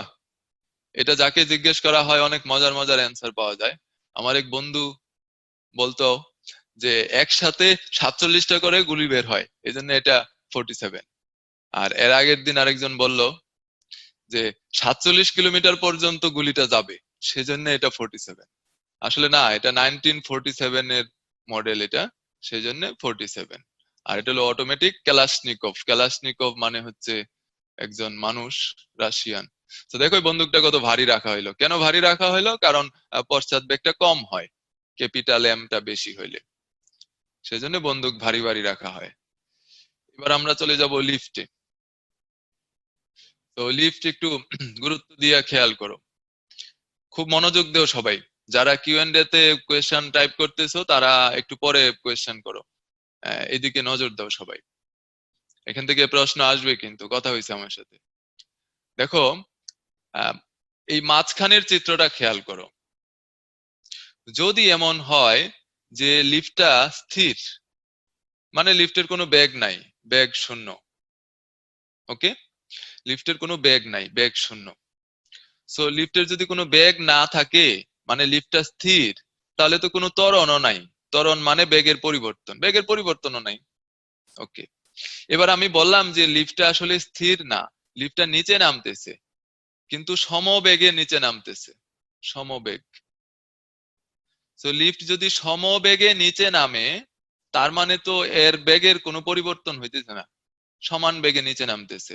আর বেগের পরিবর্তনই হচ্ছে ত্বরণ। কাজেই এই ক্ষেত্রেও কিন্তু ত্বরণ শূন্য। ওকে, এবার বললাম আমি লিফটটা সমবেগে, সমবেগে উপরে উঠতেছে। সো সমবেগে বা সমান বেগে উপরে উঠতেছে, এর মানে কি? এর মানে বেগের পরিবর্তন হচ্ছে না, আর বেগের পরিবর্তন মানে ত্বরণ। তার মানে ত্বরণ নাই। কাজেই এখানেও কিন্তু ত্বরণ নাই। সমবেগের ক্ষেত্রেও, সমবেগে উপরে ওঠার ক্ষেত্রেও ত্বরণ নাই, নিচে নামার ক্ষেত্রেও ত্বরণ নাই, এবং লিফটটা যদি স্থির থাকে তাহলেও কোনো ত্বরণ নাই। এই তিনটা অবস্থা। এক, লিফট যদি স্থির থাকে, লিফট যদি সমবেগে নিচে নামে, লিফট যদি সমবেগে উপরে উঠে, এই তিনটা কন্ডিশনে লিফটের যে আরোহী, লিফটে যে আরোহণ করবে, তার ওজনের কোনো পার্থক্য হবে না। তার অরিজিনাল যে ওজন, তার কাছে সেটাই মনে হবে, সে সেটাই ফিল করবে। সো আমি আবারও বলতেছি, তোমার ওজন যেটা, সেই ওজনটাই তুমি ফিল করবা লিফট যদি সমবেগে নিচে নামে, সমবেগে উপরে উঠে, অথবা স্থির থাকে। ওকে, সো এটা এটা আগে মাথায় গেঁথে নাও, এটুকু মনে রাখলা। এবার ডান পাশে দেখো, এই ডান পাশে লিফট হচ্ছে এ ত্বরণে উপরে উঠতেছে, মানে লিফটের ত্বরণ আছে, সময়ের সাথে সাথে বেগ বাড়তেছে। যদি এ ত্বরণে উপরে উঠে তাহলে তোমার ওজন যেটা ফিল করবা তুমি সেটা হবে এম ব্র্যাকেটে জি প্লাস এ। এ ত্বরণে উপরে উঠলে জি প্লাস এ। আর যদি এ ত্বরণে নিচে নামে তাহলে জি মাইনাস এ। ওকে, সো আমি আবারও বলতেছি, একটা লিফট যদি এ ত্বরণে নিচে নামে তাহলে ওজনটা হবে এম জি মাইনাস এ। আর যদি এ ত্বরণে উপরে উঠে তাহলে আরোহীর ওজনটা হবে এম জি প্লাস এ। নিচে নামলে মাইনাস, উপরে উঠলে প্লাস। আর যদি সমবেগে ওঠানামা করে এবং স্থির থাকে তাহলে মাইনাস প্লাস কিছুই নাই, কারণ কোনো ত্বরণ নাই। এইটুকু জিনিস একদম মাথায় গেঁথে রাখবা, এম জি মাইনাস এ, এম জি প্লাস এ। কখন কোনটা এখানে লেখা আছে সুন্দর করে, সো এটা আগে একদম মাথায় গেঁথে রাখবা। সো এইবার পরীক্ষায়, যেমন মেডিকেল ভর্তি পরীক্ষায় একটা প্রশ্ন আসছিল একবার, যে একটা লিফট যদি জি ত্বরণে জি ত্বরণে একটা লিফট যদি নিচে নামে, জি ত্বরণে নিচে নামে, তাহলে ওই লিফটের যে উম, আরোহী, তার কাছে ওজনটা কেমন মনে হবে তার। সো আমরা জানি যে নিচে নামলে, এ ত্বরণে নিচে নামলে এম জি মাইনাস এ। সো বলা হয়েছে জি ত্বরণে নিচে নামলে, সো আমি কি করব, এই জি এর জায়গায় এ এর জায়গায় জি বসাই দিব, হয়ে গেল। তাহলে জিরো। কাজে জি ত্বরণে নিচে নামলে ওজনহীন মনে হবে, কোনো ওজন থাকবে না, শূন্য, ওজনহীন মনে হবে জি ত্বরণে নিচে নামলে। এবার বলতে পারো ভাই যদি জি ত্বরণে উপরে ওঠে, হ্যাঁ, তখন আমরা ওই এ এর জায়গায় জি বসাবো, তখন কি হবে দেখো, 2mg। তার মানে যদি জি ত্বরণে উপরে ওঠে তাহলে তার ওজন দ্বিগুণ মনে হবে তার কাছে, সে অনেক ভারী হয়ে যাবে, আমাদের সিফাতের মতো অনেক ভারী হয়ে যাবে সে। তো কাজে খেয়াল রাখবা, যদি স্থির থাকে বা সমবেগে ওঠানামা করে তাহলে ওজনের কোনো তারতম্য হবে না, না, না। যদি এ ত্বরণে উপরে উঠে তাহলে এম জি প্লাস এ, আর যদি এ ত্বরণে নিচে নামে এম জি মাইনাস এ। যদি এ ত্বরণ না বলে বলে দেয় যে জি ত্বরণ, তাহলে এ এর জায়গায় জি বসাবো। ওকে, এই আমাদের কাজ। সো এই হচ্ছে আমাদের লিফট নিয়ে আলোচনা। ওই এ এর জায়গায় জাস্ট বসাবো আমরা। এইবার আসো, এই প্রশ্নের অ্যান্সার কে কে দিতে পারো। ওকে, এটার অ্যান্সার হবে উপরের কোনটি নয়, কারণ আমরা একটু আগে আলোচনা করলাম, যদি সমবেগে ওঠানামা করে, সমবেগে ওঠানামা যদি করে তাহলে ওজন এমজি থাকবে, ওজনের কোনো পরিবর্তন হবে না। আর যদি ত্বরণ নিয়ে উঠে, উপরে উঠে, তাহলে হবে এম জি প্লাস এ, মানে নিজেকে ভারী মনে করবে। আর যদি ত্বরণ নিয়ে নিচে নামে, এ ত্বরণে নিচে নামে, তাহলে জি মাইনাস এ, নিজেকে হালকা মনে করবে। আর যদি জি ত্বরণে নিচে নামে, এখানে জি বসাবো, এত হালকা মনে করবে যে নিজের ওজন শূন্য মনে করবে। ওকে, আর যদি জি ত্বরণে উপরে উঠে তাহলে এর জায়গায় জি বসাবো, এত ভারী মনে করবে যে নিজেকে দ্বিগুণ ভারী মনে করবে, সিফাতের মতো। এবার তাহলে আমরা পরের টপিকে যাচ্ছি। সিফাত, জি ভাই। কেমন আছো? আসি ভাই, মানে হচ্ছে কোয়েশ্চেনের ইসে দাঁড়াইতে পারতেছি না, একদম অবস্থা খারাপ। রিপ্লাই দিচ্ছি ভাই। তো এবার আমরা কৌণিক সরণ, ত্বরণ, বেগ নিয়ে আলোচনা করব। তো আমরা আগের লেকচারেও কিন্তু এটা নিয়ে ডিসকাস করছি, আবার একটু রিকল করি। কৌণিক সরণ, মনে করো একটা বৃত্তাকার গতি, এই অবস্থান থেকে তুমি এই অবস্থানে আসলা, এটা এ আর এটা বি। তাহলে তোমার কৌণিক সরণ কতটুকু হইলো, ওই কেন্দ্রে যতটুকু কোণ উৎপন্ন করলা, এটা এটা হচ্ছে কৌণিক সরণ থিটা। সো এবার এই অবস্থান থেকে তুমি যদি ঘুরে ঘুরে ঘুরে ঘুরে ঘুরে ঘুরে ঘুরে ঘুরে ঘুরে ঘুরে আবার এই অবস্থানে আসো, তাহলে তোমার কৌণিক সরণ কত হবে, 360 ডিগ্রি, 360 ডিগ্রি, অথবা 2 পাই রেডিয়ান বলতে পারো। ওকে, অথবা বলতে পারো 1 টার্ন বা 1 আবর্তন বা 1 রিভলিউশন। আমরা এর আগের লেকচার এটা নিয়ে আলোচনা করলাম। তো এবার কৌণিক সরণকে আমরা কি দিয়ে প্রকাশ করি, থিটা দিয়ে প্রকাশ করি। কৌণিক সরণের একক কি? কৌণিক সরণের একক হচ্ছে degree, radian, gradient, turn, revolution. তোমরা এর আগে স্লাইডেও পাইছো এটা। এবার কৌণিক সরণকে যদি আমি সময় দিয়ে ভাগ করি কি পাবো? কৌণিক বেগ। আর কৌণিক বেগকে যদি আমি সময় দিয়ে ভাগ করি তাহলে কি পাবো? কৌণিক ত্বরণ। কৌণিক ত্বরণকে আলফা দিয়ে প্রকাশ করা হয়। ওকে, সো আমরা যদি এর একক ধরি এসআই একক রেডিয়ান, তাহলে কৌণিক বেগের এসআই একক কি হবে? রেডিয়ান ডিভাইডেড বাই নিচে টি, মানে টাইম, সময়, সময়ের একক সেকেন্ড, কাজে রেডিয়ান পার সেকেন্ড। আর আলফার একক কি পাবো? কৌণিক ত্বরণের একক কি পাবো? ওমেগার জায়গায় বসাবো রেডিয়ান পার সেকেন্ড, একে আবার টি দিয়ে মানে টাইম দিয়ে বা সেকেন্ড দিয়ে ভাগ করব, তাহলে পাবো রেডিয়ান পার সেকেন্ড স্কয়ার। এই তিনটা একক আমরা মনে রাখবো। সো এইবার দেখো এর পরের অংশটা, কৌণিক গতিশক্তি আরেকটা হচ্ছে কৌণিক ভরবেগ। আচ্ছা, তোমাদের মনে আছে কিনা যে রৈখিক গতির ক্ষেত্রে এই এম এবং এর সাথে ভি, রৈখিক বেগ, এই দুইটা গুণ করলে আমরা পাই ভরবেগ। এই ভরবেগকে রৈখিক ভরবেগও বলতে পারো। ওকে, এটা রৈখিক ভরবেগ। এবার কৌণিক ভরবেগের ক্ষেত্রে দেখো কি করবা, এই এম এর জায়গায় বসাবা আই। কৌণিক গতিতে ভরের সমতুল্য রাশি হচ্ছে আই, জড়তার ভ্রামক। আর বেগের সমতুল্য রাশি হচ্ছে কৌণিক বেগ, আই ওমেগা। কাজেই এই আই ওমেগা এটা হচ্ছে কৌণিক ভরবেগ, হচ্ছে কৌণিক ভরবেগ, কৌণিক ভরবেগ। এই কৌণিক ভরবেগকে এল দিয়েও প্রকাশ করা হয়। তুমি লিখতে পারো এল is equal to I omega. কাজে কৌণিক ভরবেগের এই সমীকরণটা আমরা পাইলাম, কৌণিক ভরবেগ এল is equal to I omega. খেয়াল করো, এই এল হচ্ছে কৌণিক ভরবেগ, আই জড়তার ভ্রামক, ওমেগা কৌণিক বেগ। ওকে, সো এইবার একটা জিনিস খেয়াল করো, আমি যদি বলি একক কৌণিক বেগ, এর মানে কি? এর মানে হচ্ছে ওমেগা ইজ ইকুয়াল টু 1। একক কৌণিক বেগ যদি বলি তাহলে ওমেগা ইজ ইকুয়াল টু 1। আর ওমেগা ইজ ইকুয়াল টু যদি 1 হয় তাহলে L is equal to I, L is equal to I. So দেখো এইটুকু কথাকে যদি আমি বাংলা কথ্য ভাষায় সুন্দরভাবে প্রকাশ করি তাহলে লাইনটা কি হবে? একক কৌণিক বেগে ঘূর্ণায়মান কোন বস্তুর কৌণিক ভরবেগ এর জড়তার ভ্রামকের সমান। আবারও বলি, একক কৌণিক বেগে ঘূর্ণায়মান কোন বস্তুর কৌণিক ভরবেগ এর জড়তার ভ্রামকের সমান। কৌণিক ভরবেগ জড়তার ভ্রামকের সমান কখন? যদি একক কৌণিক বেগে ঘূর্ণায়মান থাকে। এবার আমরা আরেকটা সমীকরণ লিখবো, সেটি হচ্ছে কৌণিক গতিশক্তি। তো রৈখিক গতিশক্তি তোমাদের মনে আছে নিশ্চয়ই, যে half M V square. So কৌণিক গতির ক্ষেত্রে, কৌণিক গতিশক্তির ক্ষেত্রে কি হবে?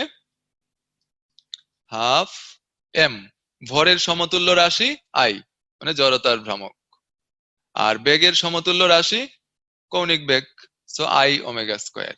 ওকে, কাজে কৌণিক গতিশক্তি হাফ আই ওমেগা স্কয়ার।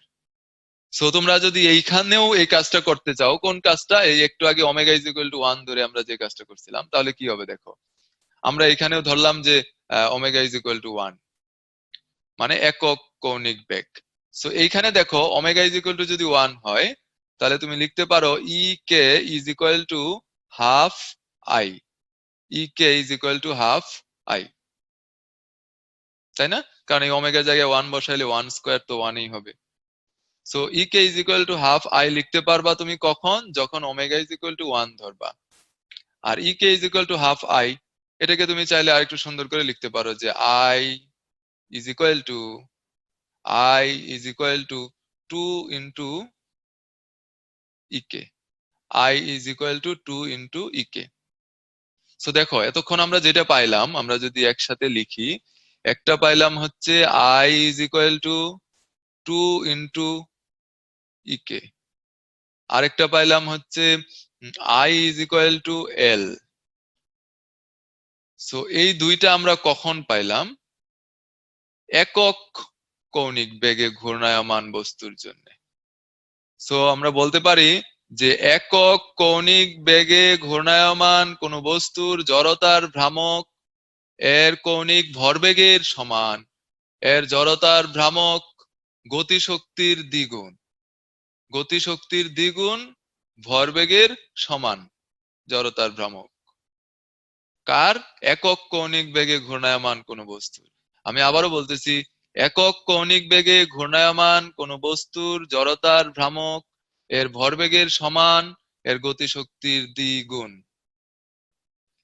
এর পরেও যদি কেউ না পারো এই দুইটা কোয়েশ্চেন, তাহলে আয়নার সামনে কান ধরে দাঁড়িয়ে থাকবা। Self punishment. স্টার্ট। সিফাত, কেমন আছো? জি ভাই। কেমন আছো? আলহামদুলিল্লাহ ভাই, আপনার কি অবস্থা? আপনি কেমন এই আছেন? যে এই যে এত খোঁজ খবর নিচ্ছি তো আর একটু পর পর, এরকম খোঁজ খবর আর কেউ নেই? না, কষ্ট নেই না ভাই। এই যে ওই কি যেন বলে, এই কৌণিক ভরবেগের ব্যাপারটা ভাই, যে প্রমাণটা যদি ওদের আরেকবার একটু দিতেন, আমি অ্যান্সারে তো আসলে বুঝাইতে পারতেছি না ইয়েস, এরকম ভাবে, কারণ না লিখে তো ইয়েস, বুঝাইতে পারবে না। ইয়েস, আমি আবারও বলতেছি। আচ্ছা ঠিক আছে। দেখো, রৈখিক ভরবেগ পি ইজ ইকুয়াল টু ভর ইনটু বেগ। ওকে, এবার কৌণিক ভরবেগ এল ইজ ইকুয়াল টু ভর লিখবো না, এখানে লিখবো আই। কেন? কারণ কৌণিক গতির ক্ষেত্রে বা ঘূর্ণন গতির ক্ষেত্রে ভরের সমতুল্য রাশি হচ্ছে আই, জড়তার ভ্রামক। আর বেগের সমতুল্য রাশি হচ্ছে কৌণিক বেগ, যেটাকে আমরা ওমেগা দিয়ে প্রকাশ করি। কাজেই এল is equal to I omega. এবার আসো গতিশক্তি। গতিশক্তি রৈখিক গতির ক্ষেত্রে আমরা জানি হাফ এম ভি স্কোয়ার। এটা যারা জানো না তোমরা স্কুলে আবার ভর্তি হও। আর কৌণিক গতির ক্ষেত্রে আমরা এটাকে কি লিখবো? হাফ এম এর জায়গায় কি লিখবো? জড়তার ভ্রামক আই। আর ভি এর জায়গায় কি লিখবো? ওমেগা। কারণ এটা রৈখিক বেগ, এটা কৌণিক বেগ, তাহলে ওমেগা স্কোয়ার লিখবো, যেহেতু এখানে ভি স্কোয়ার। সো এই দুইটা সমীকরণ মনে রাখবা। এই এল হচ্ছে কৌণিক ভরবেগ, আর আই জড়তার ভ্রামক, ওমেগা হচ্ছে কৌণিক বেগ। এটা কৌণিক ভরবেগ আর এটা কৌণিক বেগ।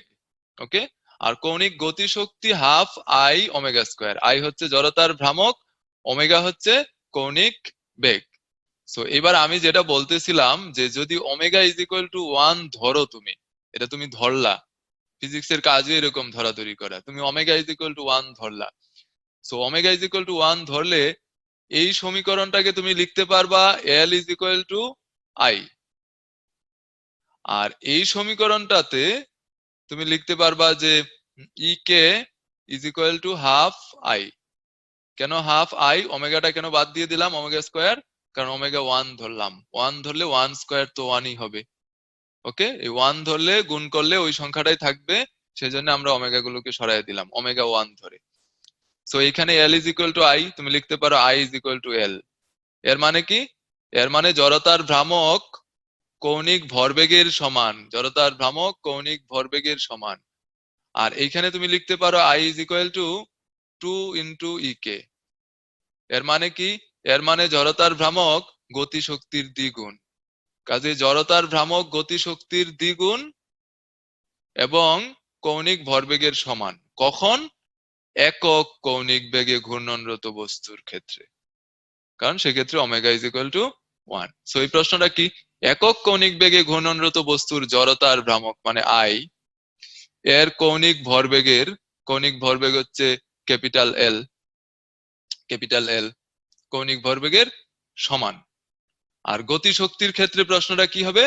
গতিশক্তির ক্ষেত্রে হবে I is equal to 2 into E K, দ্বিগুণ। কাজেই এই পোল কোয়েশ্চেনটার অ্যান্সার হবে সমান। আর এরপরে যে পোল কোয়েশ্চেনটা লাস্ট যেটা অ্যান্সার করলাম, সেটার অ্যান্সার হবে দ্বিগুণ। এটার অ্যান্সার হবে দ্বিগুণ। ওকে, এবার এই ঘড়ির 3টা কাঁটার কৌণিক বেগ আমরা বের করব। এগুলো তোমরা বিভিন্ন জায়গায় পাবা পরীক্ষায়। তো দেখো, কৌণিক বেগ আমরা জানি কৌণিক বেগ omega is equal to theta by T. Omega is equal to theta by T. থিটাটা কি? কৌণিক সরণ বা কৌণিক দূরত্ব। ওকে, সো এই হচ্ছে আমাদের সমীকরণ। এবার আমরা এই সমীকরণটাকে একটু গোল্লা দিয়ে ভেতরে রাখি কোথাও, যত্ন করে যেন হারিয়ে না যায়। এবার আমরা যে কাজটা করব, দেখো ঘড়ির কাঁটা কয়টা? 3টা কাঁটা। আমরা এই ঘন্টার কাঁটার ক্ষেত্রে দেখবো, তা ঘন্টার কাঁটার ক্ষেত্রে, সেকেন্ডের কাঁটার ক্ষেত্রে এবং মিনিটের কাঁটার ক্ষেত্রে দেখবো। তো দেখো এটা হচ্ছে ঘন্টা, ছোট কাঁটা। তারপরে এটা মিনিট, মাঝারি কাঁটা। আর এটা হচ্ছে সেকেন্ডের কাঁটা। ওকে, সো দেখো ঘন্টার কাঁটার ক্ষেত্রে তুমি কৌণিক বেগ ওমেগা ইজ ইকুয়াল টু কি লিখতে চাও, মিনিটের কাঁটার ক্ষেত্রে তুমি ওমেগা ইজ ইকুয়াল টু কি লিখতে চাও, এবং সেকেন্ডের কাঁটার ক্ষেত্রে ওমেগা ইজ ইকুয়াল টু তুমি কি লিখতে চাও। দেখো আমি যদি বলি যে একটা ঘন্টার কাঁটা এই অবস্থান থেকে একদম ঘুরে ঘুরে ঘুরে ঘুরে ঘুরে ঘুরে ঘুরে ঘুরে আবার এখানে আসলো, তার মানে সে কতটুকু কৌণিক দূরত্ব অতিক্রম করলো, কত ডিগ্রি? 360 ডিগ্রি। কাজে আমি লিখতে পারি এখানে 360 ডিগ্রি। থিটার জায়গায় 360 ডিগ্রি লিখলাম। এখন বলতে পারো ভাই থিটার জায়গায় যে আপনি 360 ডিগ্রি লিখছেন, তাহলে টি এর জায়গায় কি লিখবেন? টি এর জায়গায় আমি লিখবো ঘন্টার কাঁটাটা ঘুরে ঘুরে আবার আগের জায়গায় আসতে তার কত সময় লাগে, সেই সময়টা লিখবো। তো সেই সময়টা কত? সেই সময়টা কি 24 ঘন্টা? না, একটা ঘড়ির ঘন্টার কাঁটা ঘুরে ঘুরে ঘুরে ঘুরে আবার আগের জায়গায় আসলে 12 ঘন্টা, কারণ 12টা কাঁটা তো এখানে, মানে 12টা ঘর। ওকে, তাহলে নিচে লিখবো 12 ঘন্টা, 12 ঘন্টা। তো এই 12 ঘন্টাকে তুমি চাইলে মিনিটে সেকেন্ডে নিতে পারো। 12 ঘন্টাকে তুমি 60 দিয়ে গুণ করলে হবে মিনিট, আরো 60 দিয়ে গুণ করলে হবে সেকেন্ড। তো এবার তুমি এই মানটা বের করে ফেললা, এটা হবে ঘড়ির ঘন্টার কাঁটার কৌণিক বেগ। এবার মিনিটের কাঁটার ক্ষেত্রে কি হবে? মিনিটের কাঁটার ক্ষেত্রে আমরা চিন্তা করি যে মিনিটের কাঁটাটা এখান থেকে ঘুরে ঘুরে ঘুরে ঘুরে ঘুরে ঘুরে আবার এখানে আসলো, তাহলে 360 ডিগ্রি। এইবার টাইমটা কি লিখবা? মিনিটের কাঁটা ঘুরে আবার আগের জায়গায় আসতে কত সময় লাগে? মিনিটের কাঁটা ঘুরে আবার আগের জায়গায় আসতে সময় লাগে 60 মিনিট, মানে 1 ঘন্টা। সো নিচে লিখবা তুমি হচ্ছে 60 মিনিট, 60 মিনিট লিখবা।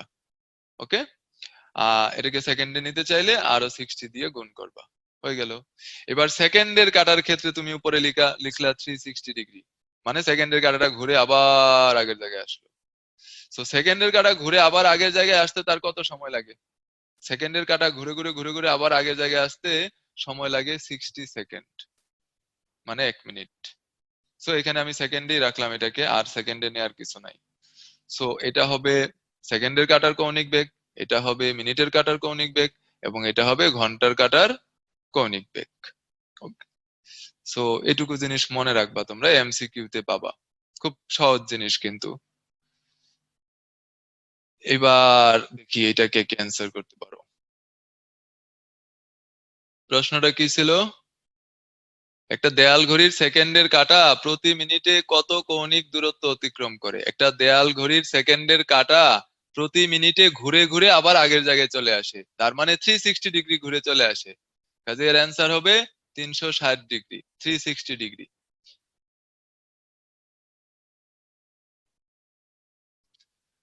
এবার আমরা আরো 1 মিনিট বিশ্রাম নিব। কেন? কারণ বিশ্রাম কাজের অঙ্গ, একসাথে গাথা, নয়নের মণি যেমন নয়নের পাথা। সিফাত, তুমি কি বিশ্রাম পাচ্ছ? না ভাই, এখন বিশ্রামে নাই ভাই।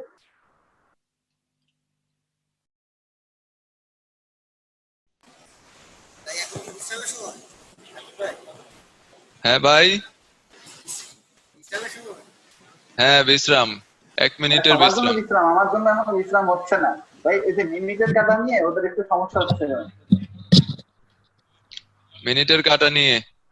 জি ভাই, এই মিনিটের কাটা নিয়ে কোশ্চেন। ওকে, বলে দিচ্ছি আমি আবার। দেখো এই কৌণিক বেগ বের করবা কিভাবে? প্রত্যেকটার উপরে 360 ডিগ্রি, তারপরে ঘুরে আবার আগের জায়গায় আসতে কত সময় লাগে। সো ঘন্টার কাঁটাটা ঘুরে আবার আগের জায়গায় আসতে সময় লাগে হচ্ছে 12 ঘন্টা। নিচে 12 বসাবা, 360 বাই 12 ঘন্টা। তারপর ঘন্টাকে তুমি মিনিট বা সেকেন্ডে নিলা। মিনিটের কাঁটা ঘুরে আবার আগের জায়গায় আসতে সময় লাগে কত? 1 ঘন্টা। 1 ঘন্টাকে তুমি 60 মিনিট লিখলা, সেটাকে সেকেন্ডে নিলে 60 × 60। তারপর সেকেন্ডের কাঁটা ঘুরে আবার আগের জায়গায় আসতে সময় লাগে কত? 60 সেকেন্ড। তো এখানে জিনিসটা খুব সিম্পল, তুমি ঘুরায় আবার আগের জায়গায় নিয়ে আসবা তোমার ওই কাঙ্ক্ষিত কাঁটাটাকে, এতে করে তুমি থিটার জায়গায় লিখতে পারবা 360। আর ঘুরায় আবার আগের জায়গায় আসতে কত সময় লাগে সেটা ছোটবেলা থেকে ঘড়ি দেখতেছো, সেটা নিশ্চয়ই এতদিনে শেখা হয়ে গেছে যে ঘন্টার কাঁটা ঘুরে আবার আগের জায়গায় আসতে 12 ঘন্টা লাগে, মিনিটের কাঁটা ঘুরে আবার আগের জায়গায় আসতে 1 ঘন্টা লাগে বা 60 মিনিট, সেকেন্ডের কাঁটা ঘুরে আবার আগের জায়গায় আসতে 1 মিনিট লাগে অথবা 60 সেকেন্ড। তো হয়ে গেল থিটা আর T, omega is equal to theta by T, very simple. এবার এখানে কি লিখা ছিল, একটা দেয়াল ঘড়ির সেকেন্ডের কাঁটা প্রতি মিনিটে কত ডিগ্রি কৌণিক দূরত্ব অতিক্রম করে। তো একটা সেকেন্ডের কাঁটা 1 মিনিটে, প্রতি মিনিট মানে কি 1 মিনিট, 1 মিনিটে তো সে ঘুরে আবার আগের জায়গায় চলে আসে সেকেন্ডের কাঁটাটা। সো ঘুরে আগের জায়গায় চলে আসা মানে তো সে 360 ডিগ্রি কৌণিক দূরত্ব অতিক্রম করে ফেললো। ভাই কিছু বলতে চাইছিলেন?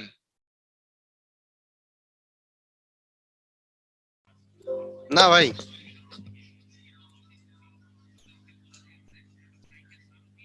ওকে, এবার তাহলে আমরা পরের টপিকে যাচ্ছি। পরের টপিক হচ্ছে টর্ক বা বলের ভ্রামক।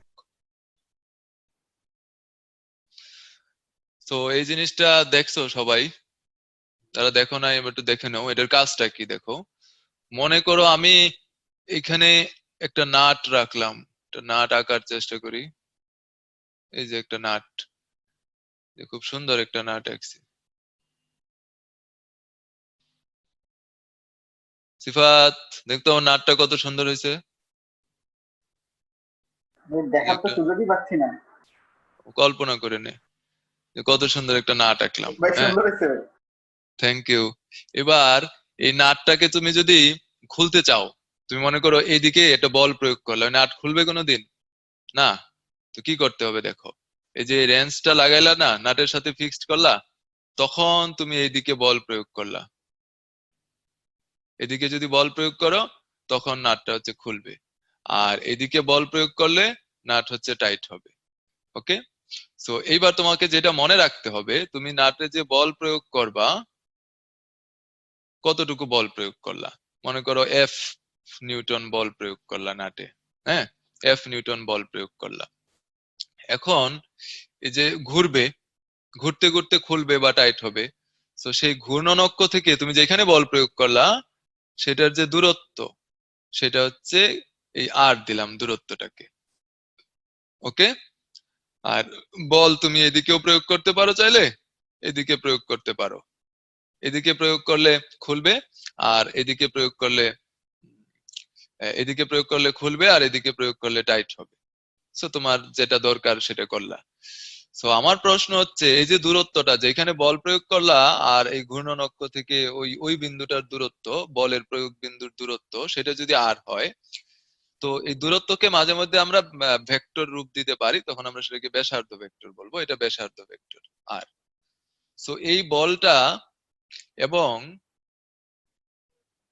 এই ব্যাসার্ধ ভেক্টর যদি হয় আর, সো এই বল আর ব্যাসার্ধ ভেক্টর আর, এই দুইটার ক্রস গুণন, ক্রস গুণনটা তুমি কিভাবে করবা, আর ক্রস এফ, এই দুইটার ক্রস গুণন হবে টর্ক বা বলের ভ্রামক। আমি যদি খুব সিম্পলি বলি, তুমি যদি এইখানে বল প্রয়োগ করো এই রেঞ্জের হাতলে, তাহলে এই নাটের উপর যেটা কাজ করবে সেটাই হচ্ছে টর্ক, আর সেই torque is equal to R cross F. এবং ক্রস গুণনের নিয়ম অনুযায়ী আমরা জানি আর ক্রস এফ হবে কি, R F sine theta, R F sine theta, R F sine theta. So এবার আমি একটা প্রশ্ন করি তোমাদের। মনে করো এই আর তো এদিকে, হ্যাঁ, তো তুমি তুমি হচ্ছে বল প্রয়োগ করলা, কেমন বল প্রয়োগ করলা, এই যে এইদিকে বল প্রয়োগ করলা। তো এইদিকে যদি তুমি বল প্রয়োগ করো, তাহলে এই এফ আর আর এর মধ্যবর্তী কোণ কত হবে? এফ আর আর এর মধ্যবর্তী কোণ, এফ আর আর এর মধ্যবর্তী কোণ তুমি 0 ডিগ্রি বলো বা 180 ডিগ্রি বলো, যেটাই বলো না কেন, সাইন 0 ডিগ্রিও 0, 180 ডিগ্রিও 0, সো রেজাল্ট হবে 0। অর্থাৎ তুমি যদি ওই রেঞ্জের এই বরাবর বল প্রয়োগ করো, তাহলে এখানে কোনো টর্ক কাজ করবে না, আর এটা ঘুরবেও না। আসলেই তো তাই, খুব সিম্পলি যদি আমরা চিন্তা করি, রেঞ্জটা যদি এদিকে ধাক্কা দেই, ওটা কি ঘুরবে? না, ঘুরবে না। কাজেই এরকম সোজাসুজি বল প্রয়োগ করে কোনো লাভ নাই, ওই নাট খোলা যাবে না কোনোদিন। তো তোমাকে কি করতে হবে?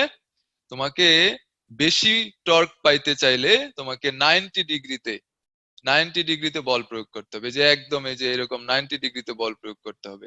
তাহলে তুমি তোমার পর্যাপ্ত বল পাবা। ঠিক আছে? সো এটা একটা ফ্যাক্টর। তুমি বেশি বল পাবা যদি 90 ডিগ্রিতে বল প্রয়োগ করো, তাহলে বেশি টর্ক পাবা।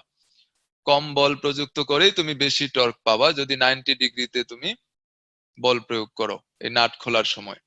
সো এবার আরেকটা বিষয় খেয়াল করো, এই আর এর মান যদি বাড়ে তাহলেও কিন্তু টর্ক বাড়বে। কাজেই এই আর এর মানটা তুমি বাড়াইতে পারো। সেই আর এর মানটা তুমি কিভাবে বাড়াবা? তার আগে জানতে হবে এই আরটা কি। আর হচ্ছে ওই ঘূর্ণন অক্ষ থেকে যেখানে বল প্রয়োগ করবা সেই প্রয়োগ বিন্দুর দূরত্ব। সো তুমি যদি এইখানে বল প্রয়োগ করো তাহলে আর এর মান আরো কমবো, আর এর মান আরো কমলো। আর যদি তুমি এইখানে বল প্রয়োগ করো তাহলে আর এর মান আরো বেশি হবে। সো কাজেই তুমি বেশি টর্ক পাইতে চাইলে, তুমি নাটটা সহজেই খুলতে চাইলে তোমাকে কি করতে হবে? আর এর মান বেশি রাখতে হবে, অর্থাৎ হাতটা ধরবা একদম প্রান্তে। এটা একটা ব্যাপার। আরেকটা ব্যাপার হচ্ছে 90 ডিগ্রি। 90 ডিগ্রি মানে তুমি বল প্রয়োগ করবা রেঞ্জের 90 ডিগ্রিতে। ওকে, রেঞ্জের সাথে 90 ডিগ্রি কোণে বল প্রয়োগ করবা। এটা, এই দুইটা উপায়। সো কাজে বেশি টর্ক পাইতে চাইলে তোমাকে কি করতে হবে? বেশি দূরে ধরতে হবে রেঞ্জটাকে, এবং 90 ডিগ্রিতে বল প্রয়োগ করতে হবে। সো একটা সিম্পল এক্সাম্পল যদি আমি দেই তোমাদের, এটা দিলেই তোমরা বুঝতে পারবা, তোমরা যারা রেঞ্জ দেখো নাই কোনোদিন তাদের জন্য বুঝতে সুবিধা হবে। এটা মনে করো একটা দরজা। সো দেখো, এই দরজাটা যখন আমরা খুলবো, আমরা বল প্রয়োগ করব তখন ঘুরবে।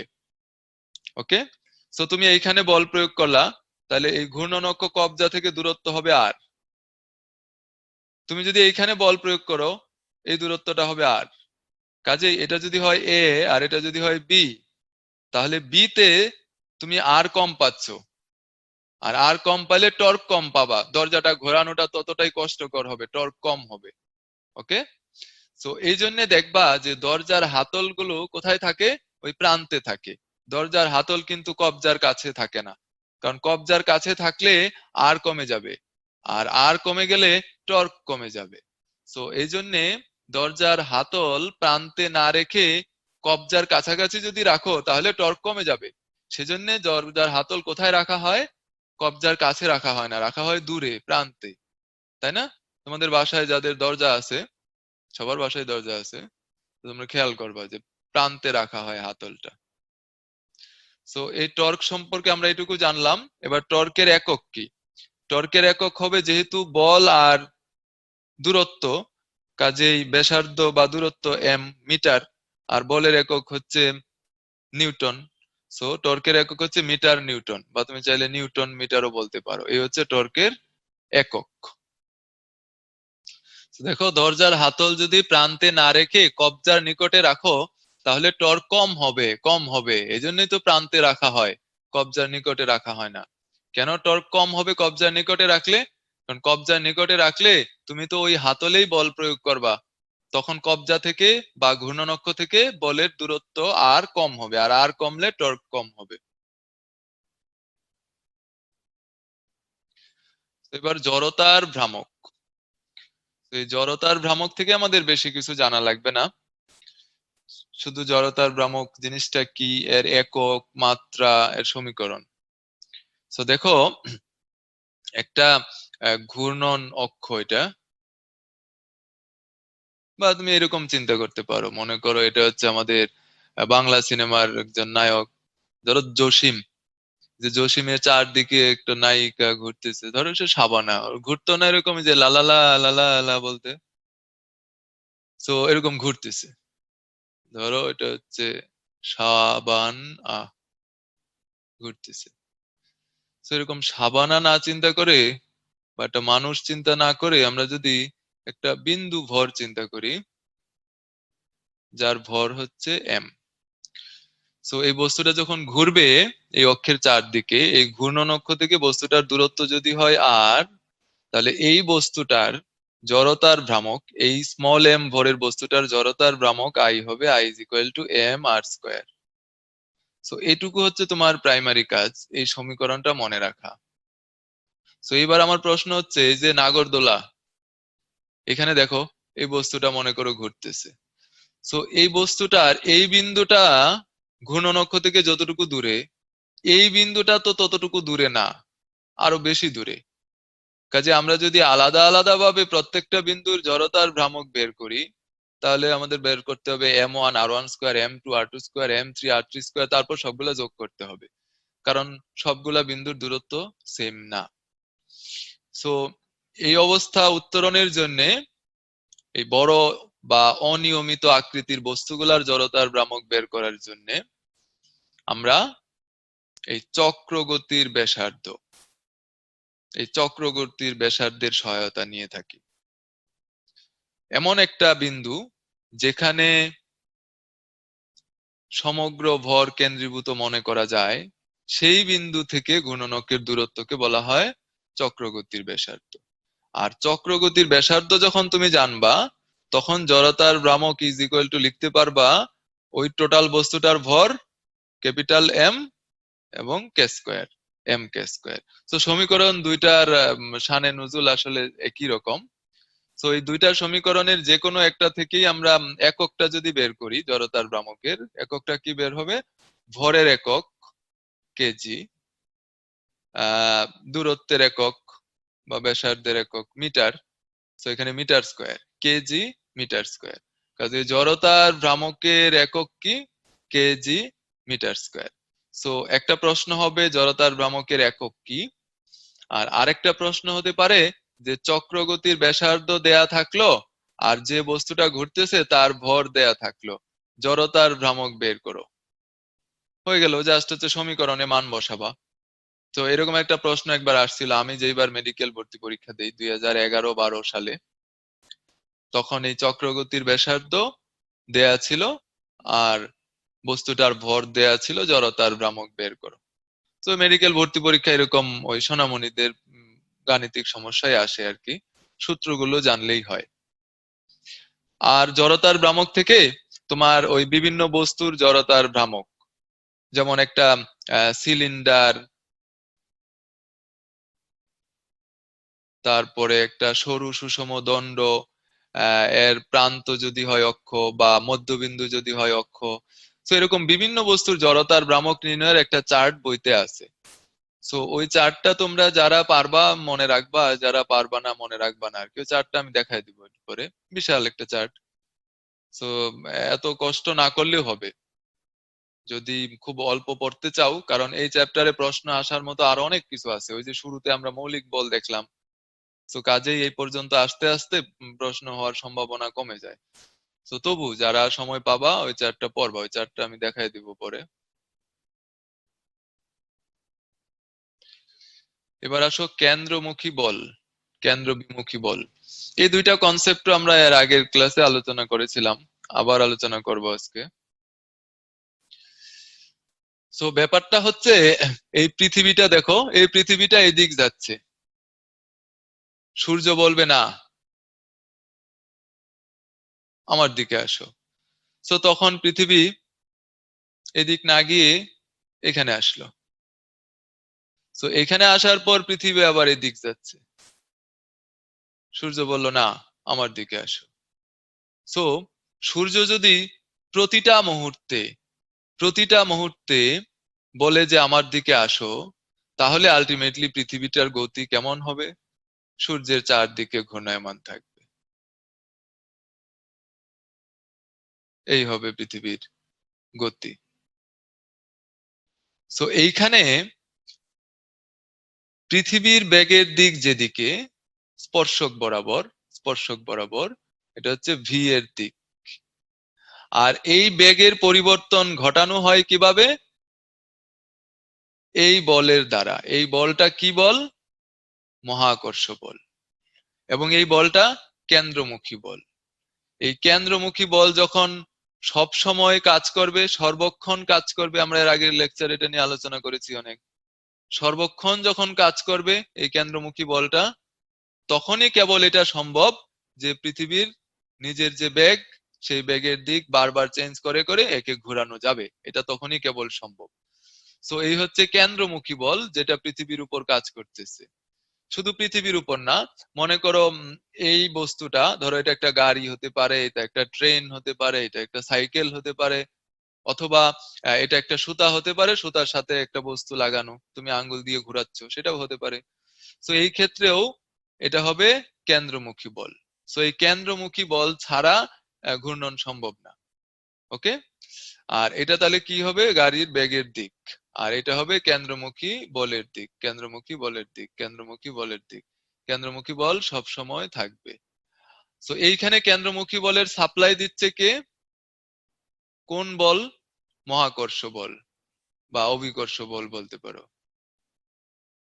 ওকে, সো এই কেন্দ্রমুখী বলের কারণেই এই মহাকর্ষ বল কেন্দ্রমুখী বলের সাপ্লাই দিচ্ছে বা অভিকর্ষ বল। আর সেই কেন্দ্রমুখী বলের কারণে পৃথিবী সূর্যের চারদিকে ঘুরতেছে, তেমনি পৃথিবীর চারদিকে চাঁদ ঘুরতেছে ওই কেন্দ্রমুখী বলের কারণে। ওকে, তো এই হচ্ছে কেন্দ্রমুখী বল। আর প্রত্যেকটা বলের একটা বিপরীত প্রতিক্রিয়া থাকে, যেটা আমরা নিউটনের তৃতীয় সূত্র থেকে জানি। কাজেই এই কেন্দ্রমুখী বলের বিপরীত যে প্রতিক্রিয়াটা, সেটার নাম হচ্ছে কেন্দ্র বিমুখী বল। ওকে, সো এই হচ্ছে কেন্দ্রমুখী বল এবং কেন্দ্র বিমুখী বলের কনসেপ্ট। সো এখানে একটা জিনিস খেয়াল করো, মনে করো এই অবস্থানে যখন পৃথিবীটা আসলো, পৃথিবীর বেগের দিক কোন দিকে? এই যে এইদিকে, স্পর্শক বরাবর। এই অবস্থানে আসার পর কোনো কারণে মনে করো যদি এমন হয় যে কেন্দ্রমুখী বল যথেষ্ট না, এখানে ধরো এখানে অভিকর্ষ বলের মানটা কমে গেল, সো কেন্দ্রমুখী বল যদি যথেষ্ট না হয়, তাহলে পৃথিবী কিন্তু ঘুরবে না, পৃথিবী ছিটকে যাবে, দুর্ঘটনার কবলে পড়বো আমরা। কাজে কন্টিনিউয়াসলি কেন্দ্রমুখী বলের সাপ্লাই দিতে হবে। ওকে, সো এটার একটা বাস্তব এক্সাম্পল যদি আমরা দেখি, পৃথিবী সূর্যের ক্ষেত্রে এরকম ঘটে না। এই যে এই রেল লাইন দিয়ে যখন বাঁক নেওয়া হবে, এই যে রেল লাইনের যে বাঁকটা, এখানে যখন একটা ট্রেন ঘুরবে, তখন তার এই ঘূর্ণনের জন্যও কেন্দ্রমুখী বল লাগবে। যদি কেন্দ্রমুখী বল সাপ্লাই দেয়া না যায়, যথেষ্ট কেন্দ্রমুখী বলের সাপ্লাই না হয়, তাহলে যে স্পর্শক বরাবর ছিটকে যাবে, অ্যাক্সিডেন্ট করবে। সো এই রেল লাইনের ক্ষেত্রে এই বাঁকটা কিভাবে দেয়া হয় দেখো, এই যে একটু হেলানো হয়, এই যে একটু হেলানো হয়, সেটিকে বলা হয় ব্যাংকিং। তাহলে ব্যাংকিং কেন করা হয়? রাস্তার ব্যাংকিং কেন করা হয়? রাস্তাটা যেদিকে হেলানো বা যেদিকে বাঁকানো, সেদিকে কেন হেলানো হয় রাস্তাটাকে? ব্যাংকিং করার জন্য। সেই ব্যাংকিংটা কেন করা হয়? কেন্দ্রমুখী বলের সাপ্লাই দেওয়ার জন্য। কেন্দ্রমুখী বলের সাপ্লাই যদি যথেষ্ট না হয়, তাহলে স্পর্শক বরাবর ছিটকে যাবে, দুর্ঘটনার কবলে পড়তে হবে। তো এবার সাইকেলের ক্ষেত্রে খেয়াল করো, সাইকেলের ক্ষেত্রে এই ব্যাংকিংটা, ওই হেলানো এবং হেলিয়ে কেন্দ্রমুখী বলের যোগান দেয়া, সেই কাজটা কিন্তু ওই ব্যাংকিং লাগে না, ওই আলাদাভাবে ওই রাস্তার ব্যাংকিং লাগে না, সাইকেল নিজে হেলে সেই কেন্দ্রমুখী বলের যোগান দেয়, সাইকেল নিজেই হেলে যায়। তো রেলগাড়ি তো আর এরকম নিজে হেলতে পারে না, সেজন্য আমরা রাস্তাটাকে হেলাই দিই। ওকে, তো সাইকেলের ক্ষেত্রে আমরা যদি একটা সমীকরণ দেখি, এই যে এটা লম্ব অক্ষ, তো এই কোণটা, এই কোণটা হচ্ছে থিটা, এই কোণটা হচ্ছে থিটা। আর এই সাইকেলটা যে বৃত্তাকার পথে ঘুরবে বা বাঁক নিবে, সেই পথের যে ব্যাসার্ধ, সেটা হচ্ছে আর। আর সাইকেলটা যে বেগে যাচ্ছে, সেই বেগটা হচ্ছে ভি। ওকে, সো এই ক্ষেত্রে একটা সমীকরণ আমাদের মনে রাখা লাগবে, সেই সমীকরণটা হচ্ছে tan theta is equal to V square by G. tan theta is equal to V square by R. So এইখানে দেখো, tan থিটা এর মান কখন বেশি হবে? যখন থিটার মানটা বেশি হবে। আর এই থিটার মানটা বেশি মানে কি বুঝতে পারতেছো? থিটার মানটা বেশি মানে ওই সাইকেলটা আরো বেশি হেলবে। থিটা 90 ডিগ্রি কখন হবে? যখন সাইকেলটা একদম মাটির সাথে শুয়ে যাবে, এখানে চলে আসবে, তখন থিটা 90 ডিগ্রি হবে। কাজেই থিটার মানটা বেশি হওয়া মানে tan থিটার মান বেশি হওয়া, আর tan থিটার মান বেশি হওয়া মানে এই সমীকরণে সাইকেল তত বেশি হেলা। সো দেখো এই সমীকরণ থেকে আমরা দেখতে পাচ্ছি যে ভি এর মান বেশি হলে টেন থিটার মান বেশি হবে, কারণ ভিটা সমীকরণের উপরে। আবার আর এর মান যদি কম হয় তাহলে টেন থিটার মান বেশি হবে, কারণ আর সমীকরণের নিচে। ওকে, কাজেই আর এর মান যদি বেশি হয় তাহলে কি হবে, টেন থিটার মান কমবে। আর এর মান বেশি হলে টেন থিটার মান কমবে। আর টেন থিটার মান কমা মানে কি, কম হেলা, মানে সাইকেলকে কম হেলতে হবে। তো এই কথাটার মানে কি, এই কথাটার মানে হচ্ছে এই যে এটা বাঁকা রাস্তা, হ্যাঁ, এই যে, তো তুমি যদি এইদিকে সাইকেল চালাও তাহলে আর এর মান কম, আর যদি একটু দূর দিয়ে সাইকেলটা ঘোরাও তাহলে আর এর মান বেশি। ওকে, আর আর এর মান যদি বেশি হয় তাহলে তোমার কম হেলতে হবে। তার মানে হচ্ছে তুমি বাঁক নেয়ার সময় যত শর্টকাট যেতে যাবা তত বেশি হেলতে হবে, যত দূর দিয়ে যাবা তত কম হেলতে হবে। এটাই হচ্ছে এই লাইনটার মানে, কম হেলতে হবে দূরে দূরে যদি বাঁক নাও, বেশি ব্যাসার্ধে যদি বাঁক নাও। ওকে, এবার বেগ যদি বাড়াও তুমি তাহলে টেন থিটা বাড়বে, বেগ বাড়লে টেন থিটা বাড়বে। আর টেন থিটা বাড়া মানে তোমাকে বেশি হেলতে হবে, তোমাকে বেশি হেলতে হবে। সো তুমি এটা বাঁকা রাস্তায় অনেক দ্রুত যদি বাঁক নিয়ে যেতে চাও, অনেক দ্রুত সাইকেল চালিয়ে যদি যেতে চাও ওই রাস্তা, ওই বাঁকা অংশটুকু, তাহলে তোমাকে অনেক বেশি হেলতে হবে, নয়তো দুর্ঘটনার শিকার হবা তুমি।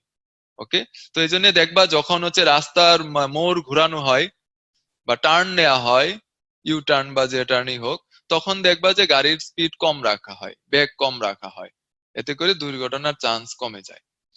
সো এই হচ্ছে আমাদের ব্যাংকিং কোণের কনসেপ্ট।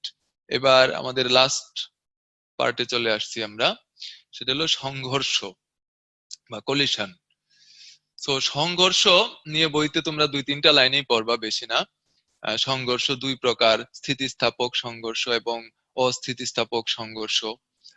এবং সংঘর্ষ নিয়ে কতগুলা বিশেষ ক্ষেত্র, এর মধ্যে প্রশ্ন আসার মতো 3টা, এবং এই 3টাই আমি তোমাদের সামনে উপস্থাপন করলাম। এই 3টা সংঘর্ষ ভালোভাবে খেয়াল করো। সো এই 3টা সংঘর্ষ হবে, একটা হালকা বস্তু আর একটা ভারী বস্তু। প্রথমটা দেখো, এই মশাটা হচ্ছে হালকা আর এই কচ্ছপটা হচ্ছে ভারী। আর দ্বিতীয় লাইনে দেখো, কচ্ছপটা হচ্ছে হালকা কম ভারী আর এই বিমানটা অনেক ভারী। ওকে, আর তৃতীয় লাইনে দুইটাই হচ্ছে সমান ভরের। সো এখানে এগুলা বাস্তবসম্মত না, আসলে জাস্ট মনে রাখার জন্য এই চিত্রগুলা দেয়া। আমরা এখন স্থিতিস্থাপক সংঘর্ষ নিয়ে আলোচনা করতেছি, সংঘর্ষের পরে বেগের কেমন পরিবর্তন হবে সেটা নিয়ে আলোচনা করতেছি। এবং এটা বাস্তবসম্মত না, যেন মনে থাকে তোমাদের, জাস্ট এই 3টা সিনারিও দেয়া। এবার খেয়াল করো, এই যে কচ্ছপটা আছে না, কচ্ছপটা বসে আছে স্থির, অর্থাৎ এর আদি বেগ হচ্ছে 0। আর এই যে মশাটা, মশাটা বেগে ভি বেগে কচ্ছপটার এসে ধাক্কা দিল। এর পরে যে ঘটনাটা ঘটবে সেই ঘটনাটা হচ্ছে মশা আবার ভি বেগে উল্টো দিকে ফেরত আসবে, কচ্ছপের কিছুই হবে না। এটা হচ্ছে স্থিতিস্থাপক সংঘর্ষের বেলায়। So, আমি আগে বলছি, এখন আবার কল্পনা করলো, ভাই আপনি বলতে চাচ্ছেন এই মশাটা কচ্ছপে ধাক্কা দিলে এটা আবার উল্টো দিকে সেম বেগে আবার ফেরত আসবে? এটা তো এখানে আটকা পড়ে যাবে ওই কচ্ছপের চিপায়। না, আমি আগেই বলছি যে এটা বাস্তবসম্মত না, জাস্ট মনে রাখার জন্য। তো তোমরা মনে রাখবা কি, যে একটা বস্তু যদি তার চেয়ে ভারী আরেকটা বস্তুকে ভি বেগে ধাক্কা দেয় এবং ওই ভারী বস্তুটা যদি স্থির থাকে, তাহলে এই সংঘর্ষের পরে প্রথম বস্তুটা, মানে যে এই বস্তুটা, যে বস্তুটা গতিশীল ছিল, তার পূর্বের বেগেই ফেরত আসবে বিপরীত দিকে। আর ওই ওই স্থির বস্তু, ভারী স্থির বস্তু, সেটা স্থির রয়ে যাবে। ওকে, এবার এখানে কি হবে দেখো, এই বস্তুটা স্থির, এই বস্তুটা স্থির, আর এ হচ্ছে ভি বেগে এসে ধাক্কা দিল। সো এ যদি ভি বেগে ধাক্কা দেয় তাহলে যে ঘটনাটা ঘটবে সেটা হচ্ছে রকেটের বিমানের বেগ ছিল ভি, বিমানটা ভি বেগেই সামনে আগাবে। আর এই যে কচ্ছপটা, এই কচ্ছপটা তখন দ্বিগুণ বেগে সামনে যাবে, মানে ওই বিমানের বেগের দ্বিগুণ বেগে সামনে যাবে।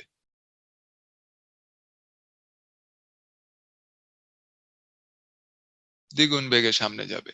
কাজে একটা ভারী বস্তু যদি একটা হালকা বস্তুকে ধাক্কা দেয়, এই সংঘর্ষের পর ওই হালকা বস্তুটা যদি স্থির থাকে, সে দ্বিগুণ বেগে একই দিকে যাবে, আর ভারী বস্তুটা তার আগে যে বেগ ছিল সেই বেগে যেতে থাকবে। মানে বিমানটা যেভাবে যাচ্ছিল যাইতে থাকবে, আর হচ্ছে ওই কচ্ছপটা দ্বিগুণ বেগে সামনে যাবে। এটা হচ্ছে সংঘর্ষের পরের ঘটনা।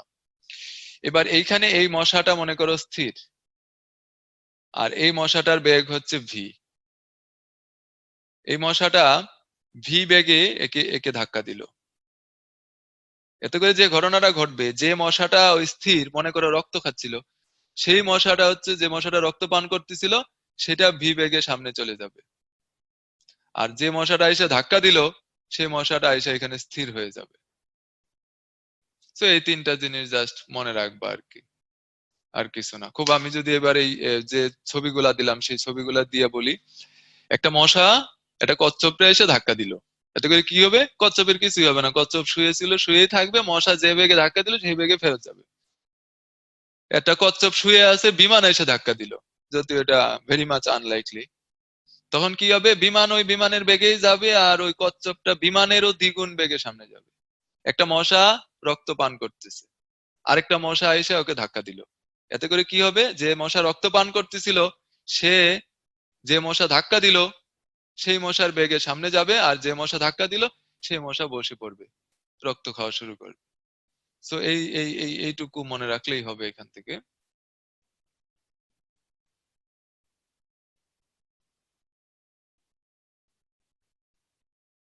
এবার আমার কাছে মনে হয় যেটা, সেটা হচ্ছে আমাদের পরের যে স্লাইডটা, এই স্লাইডটা আসলে আমাদের ক্লাসের মানে সবচেয়ে ইম্পর্টেন্ট স্লাইড। এটা এটা খুব বেশি না, অল্প কথা বলবো আমি, খেয়াল করো। আগে বলে নিচ্ছি আমি, আমার কাছে মনে হয় এটা সবচেয়ে ইম্পর্টেন্ট স্লাইড তোমাদের মেডিকেল এডমিশনের প্রিপারেশনের জন্য, যে কোনো ক্লাসের চেয়ে। দেখো, এখানে একটা সিঁড়ি। তার আগে বলে নেই যে এখানে একটা পাহাড়। তোমরা যারা বিভিন্ন জায়গায় ট্রেকিং এ গেছো, তোমরা হয়তো এটা জেনে থাকবা। তুমি যখন বান্দরবান বা আমিয়াকুম, নাফাকুম ওগুলা বিভিন্ন জায়গায় ট্রেকিং এ যাও, তখন দেখবা তোমার গাইড সাধারণত তোমাকে বলবে যে, তুমি যদি ভয় পাও আর কি, তখন তোমাকে বলবে যে ভাই, উপরে ওঠার সময় বা নিচে নামার সময় দূরে তাকাবেন না। আপনি যেখানে পা ফেলবেন, নেক্সট স্টেপটা যেখানে, আপনি সেইখানে তাকান। আপনার টার্গেট তো ফিক্সড, আপনি এই পাহাড়ের উপরে উঠবেন। আপনার এম ফিক্সড, আপনি ওই পাহাড়ের উপর উঠবেন। এইবার ওই টার্গেট ফিল করার জন্য, ওই এম ফুলফিল করার জন্য আপনার স্টেপ গুলা যখন আপনি দিবেন, তখন আপনি উপরে তাকাবেন না। এটা খুবই সিম্পল কনসেপ্ট একটা। উপরে তাকাইলে তোমার ভয়ও লাগবে, উপরে তাকাইলে তুমি ওই নেক্সট স্টেপ ঠিকভাবে তোমার পা ফেলতে পারবা না, তখন পড়ে যাবা। খুব সিম্পলি যদি বলি, এখানে তুমি আসো, এখান থেকে তুমি যদি নেক্সট স্টেপ দিবা এখানে, সেটা না দিয়া তুমি তাকাইলা ওইখানে, এখানে তোমার চোখ। তো এখানে চোখ রাখলে কি হবে? এই নেক্সট স্টেপে তুমি পড়ে যাবা, পারবা না। সো আমি যদি তোমাদের আরেকটু সহজ ভাবে বলি, মনে করো তোমার সামনে একটা বই, একটা না আসলে অনেকগুলো বই, ফিজিক্স, কেমিস্ট্রি, তারপরে বায়োলজি, সাধারণ জ্ঞান, ইংলিশ, অনেক ফিজিক্স, কেমিস্ট্রি, বায়োলজি, তারপরে হলো জিকে, ইংলিশ। হ্যাঁ, এই নিয়ে তোমাদের মেডিকেল ভর্তি পরীক্ষা। সো এবার তুমি যদি এই সবগুলা বই একসাথে নিয়ে সামনে বসো, যে আমি আমি এই 5 দিনে এই সব কটা বই শেষ করে ফেলবো, তারপরে আমি মেডিকেলে চান্স পেয়ে যাবো, আমি ডাক্তার হয়ে যাবো। Is it possible? এটা কি একটা ভালো উপায়? না। এবার বলতে পারো ভাই আমি শুধু ফিজিক্সটা পড়বো আজকে সারাদিনে, এটাও না, এটাও একটা ভালো উপায় না। ভাই আমি হচ্ছে আজকে যে লেকচার পড়ালেন নিউটনিয়ান বলবিদ্যা, এটা বাসায় আমি একটু পরে 10 মিনিটে পড়ে ফেলবো, এটাও ভালো উপায় না। তো ভালো উপায় কোনটা? মানে একটু একটু করে পড়া, তোমার নেক্সট স্টেপটা চিন্তা করা, যে হ্যাঁ, আমার কাজ হচ্ছে আজকে নিউটনিয়ান বলবিদ্যা চ্যাপ্টারটা পড়ানো হয়েছে, এখন মেডিকেল ভর্তি পরীক্ষায় কেমন করব আমি সেটা কেন ভাববো আমি আজকে, তারপরে বায়োলজি পরীক্ষাটা আমার কেমন হবে সেটা আমি কেন ভাববো। আমার এই মুহূর্তে আমার আজকের ভাবনা হবে আমার নেক্সট স্টেপ। আমার নেক্সট স্টেপ কি? আমার নেক্সট স্টেপ হচ্ছে এই নিউটনিয়ান বলবিদ্যার উপর পরের দিন পরীক্ষা হবে, সেই পরীক্ষায় ভালো পারফর্ম করব। আর সেই পরীক্ষায় ভালো পারফর্ম করার জন্য নিউটনিয়ান বলবিদ্যার যে চ্যাপ্টার গুলো আছে সেই যে নিউটনিয়ান বলবিদ্যায় যে পেজ গুলো আছে সেই পেজ গুলাকে আমি ভাগ করলাম, ভাগ করে আমি আগামী 1 ঘন্টা হচ্ছে এই কটা পেজ পড়বো।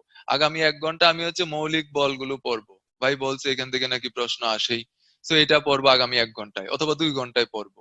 তো এই মৌলিক বলগুলো যখন আমি 1 ঘন্টায় পড়বো, তখন আমার মাথায় যেন এটা না আসে যে কবে শেষ হবে, কবে আমার প্রিপারেশন শেষ হবে। সো উপরে তাকানো যাবে না, তোমার নেক্সট স্টেপে তুমি তাকাবা। এটা আমাদের অনেকেরই বদ অভ্যাস, আমরা একটা পেজ পড়তেছি, তখন বইয়ের শেষের পেজ গুলা দেখি, আল্লাহ কতগুলো বাকি। না, এটা করা যাবে না, এটা কখনোই করা যাবে না। তোমার টার্গেট তো ফিক্সড, তোমার এম ফিক্সড। এবার তুমি প্রস্তুতি নেয়ার সময় তুমি পা ফেলবা জাস্ট ইমিডিয়েট নেক্সট স্টেপ যেটা, সেটাতে। ওকে, সো এরকম প্রত্যেক দিন প্রিপারেশনের সময় এটা খেয়াল রাখবা। এত দূর চিন্তা করবা না, নেক্সট স্টেপটা চিন্তা করো। একটু একটু একটু একটু করেই তোমার প্রিপারেশন গড়ে উঠবে। তো এরকম হুট করে রাতারাতি তুমি প্রিপারেশন নিতে পারবা না কিন্তু। সো এটুকু সবাই খেয়াল করবা। এবার আমরা একদম ক্লাসের শেষে চলে আসছি, আর 5 মিনিটে তোমাদের বইয়ের যে লাস্ট অংশটুকু ছিল সেটা একবার একটু বলে দিচ্ছি। লাস্টে কি কি বেশি গুরুত্ব দিয়ে পড়বা আর কি। তো এই ঘূর্ণন গতি থেকে ওই একক আর মাত্রাগুলো পড়বা, এই ঘূর্ণনের বৈশিষ্ট্য পড়বা, যে ঘূর্ণনের অক্ষ থাকবে এবং এটা স্থির থাকবে। তারপরে হচ্ছে কৌণিক সরণ, বেগ, এদের একক একক আর মাত্রা, ওই সমীকরণটা জানলেই তোমার হয়ে যাবে আর কি। তারপরে হচ্ছে এই যে কৌণিক ত্বরণের ক্ষেত্রে ওই একক মাত্রা, তারপরে এই সমীকরণটা কৌণিক আর রৈখিক ত্বরণের। তারপরে কৌণিক ভরবেগ নিয়েও ওই সমীকরণটা মনে রাখবা, একক আর মাত্রা। ওই সমীকরণ জানলে একক মাত্রা তো তুমি বের করা শিখে গেলা। তারপরে যে এল is equal to I omega, যেটা আমাদের পোল কোয়েশ্চনে ছিল, এই যে এই দুইটা পোল কোয়েশ্চনে ছিল, এই যে জানার বিষয় দুইটা খুব ইম্পর্টেন্ট কিন্তু। তারপরে কৌণিক ভরবেগের নিত্যতা, এখান থেকে ওই যে ট্রাপিজ খেলা, জাস্ট এই এক্সাম্পলটা মনে রাখবা উদাহরণস্বরূপ, আর কিছু লাগবে না এখানে।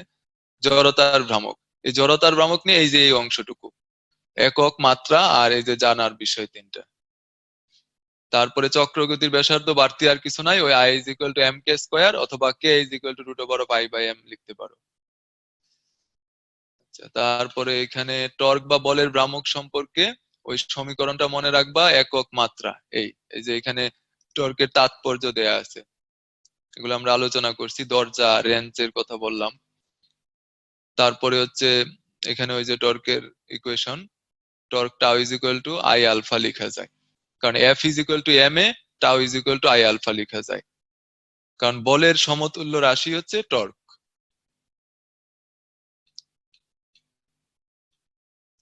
তারপরে জড়তার ভ্রামকের যে দুইটা উপপাদ্য, ওগুলা ডিটেলস লাগবে না, শুধু নাম দুইটা মনে রাখলেই হবে। দুইটা উপপাদ্য, লম্ব অক্ষ আর একটা সমান্তরাল অক্ষ উপপাদ্য, আর ডিটেলস লাগবে না বইয়ার জন্য।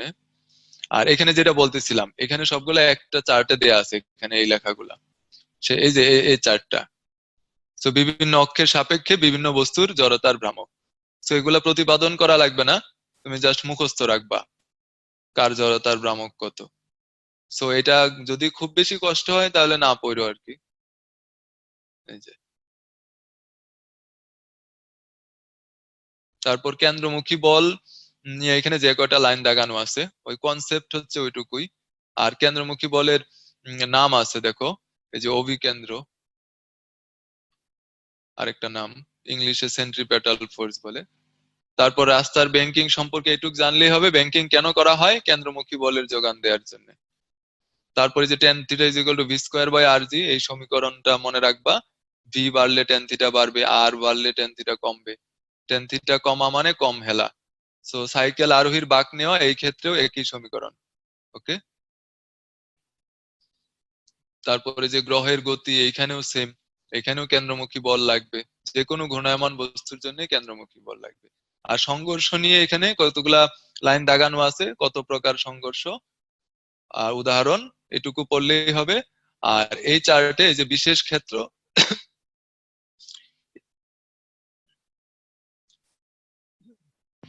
এই চার্ট থেকে স্পেশালি ওই তিনটা, যে তিনটা ওই যে বিমান, কচ্ছপ, মশা দিয়ে দেখাইলাম, ওই তিনটা ঘটনা মনে রাখলেই হবে।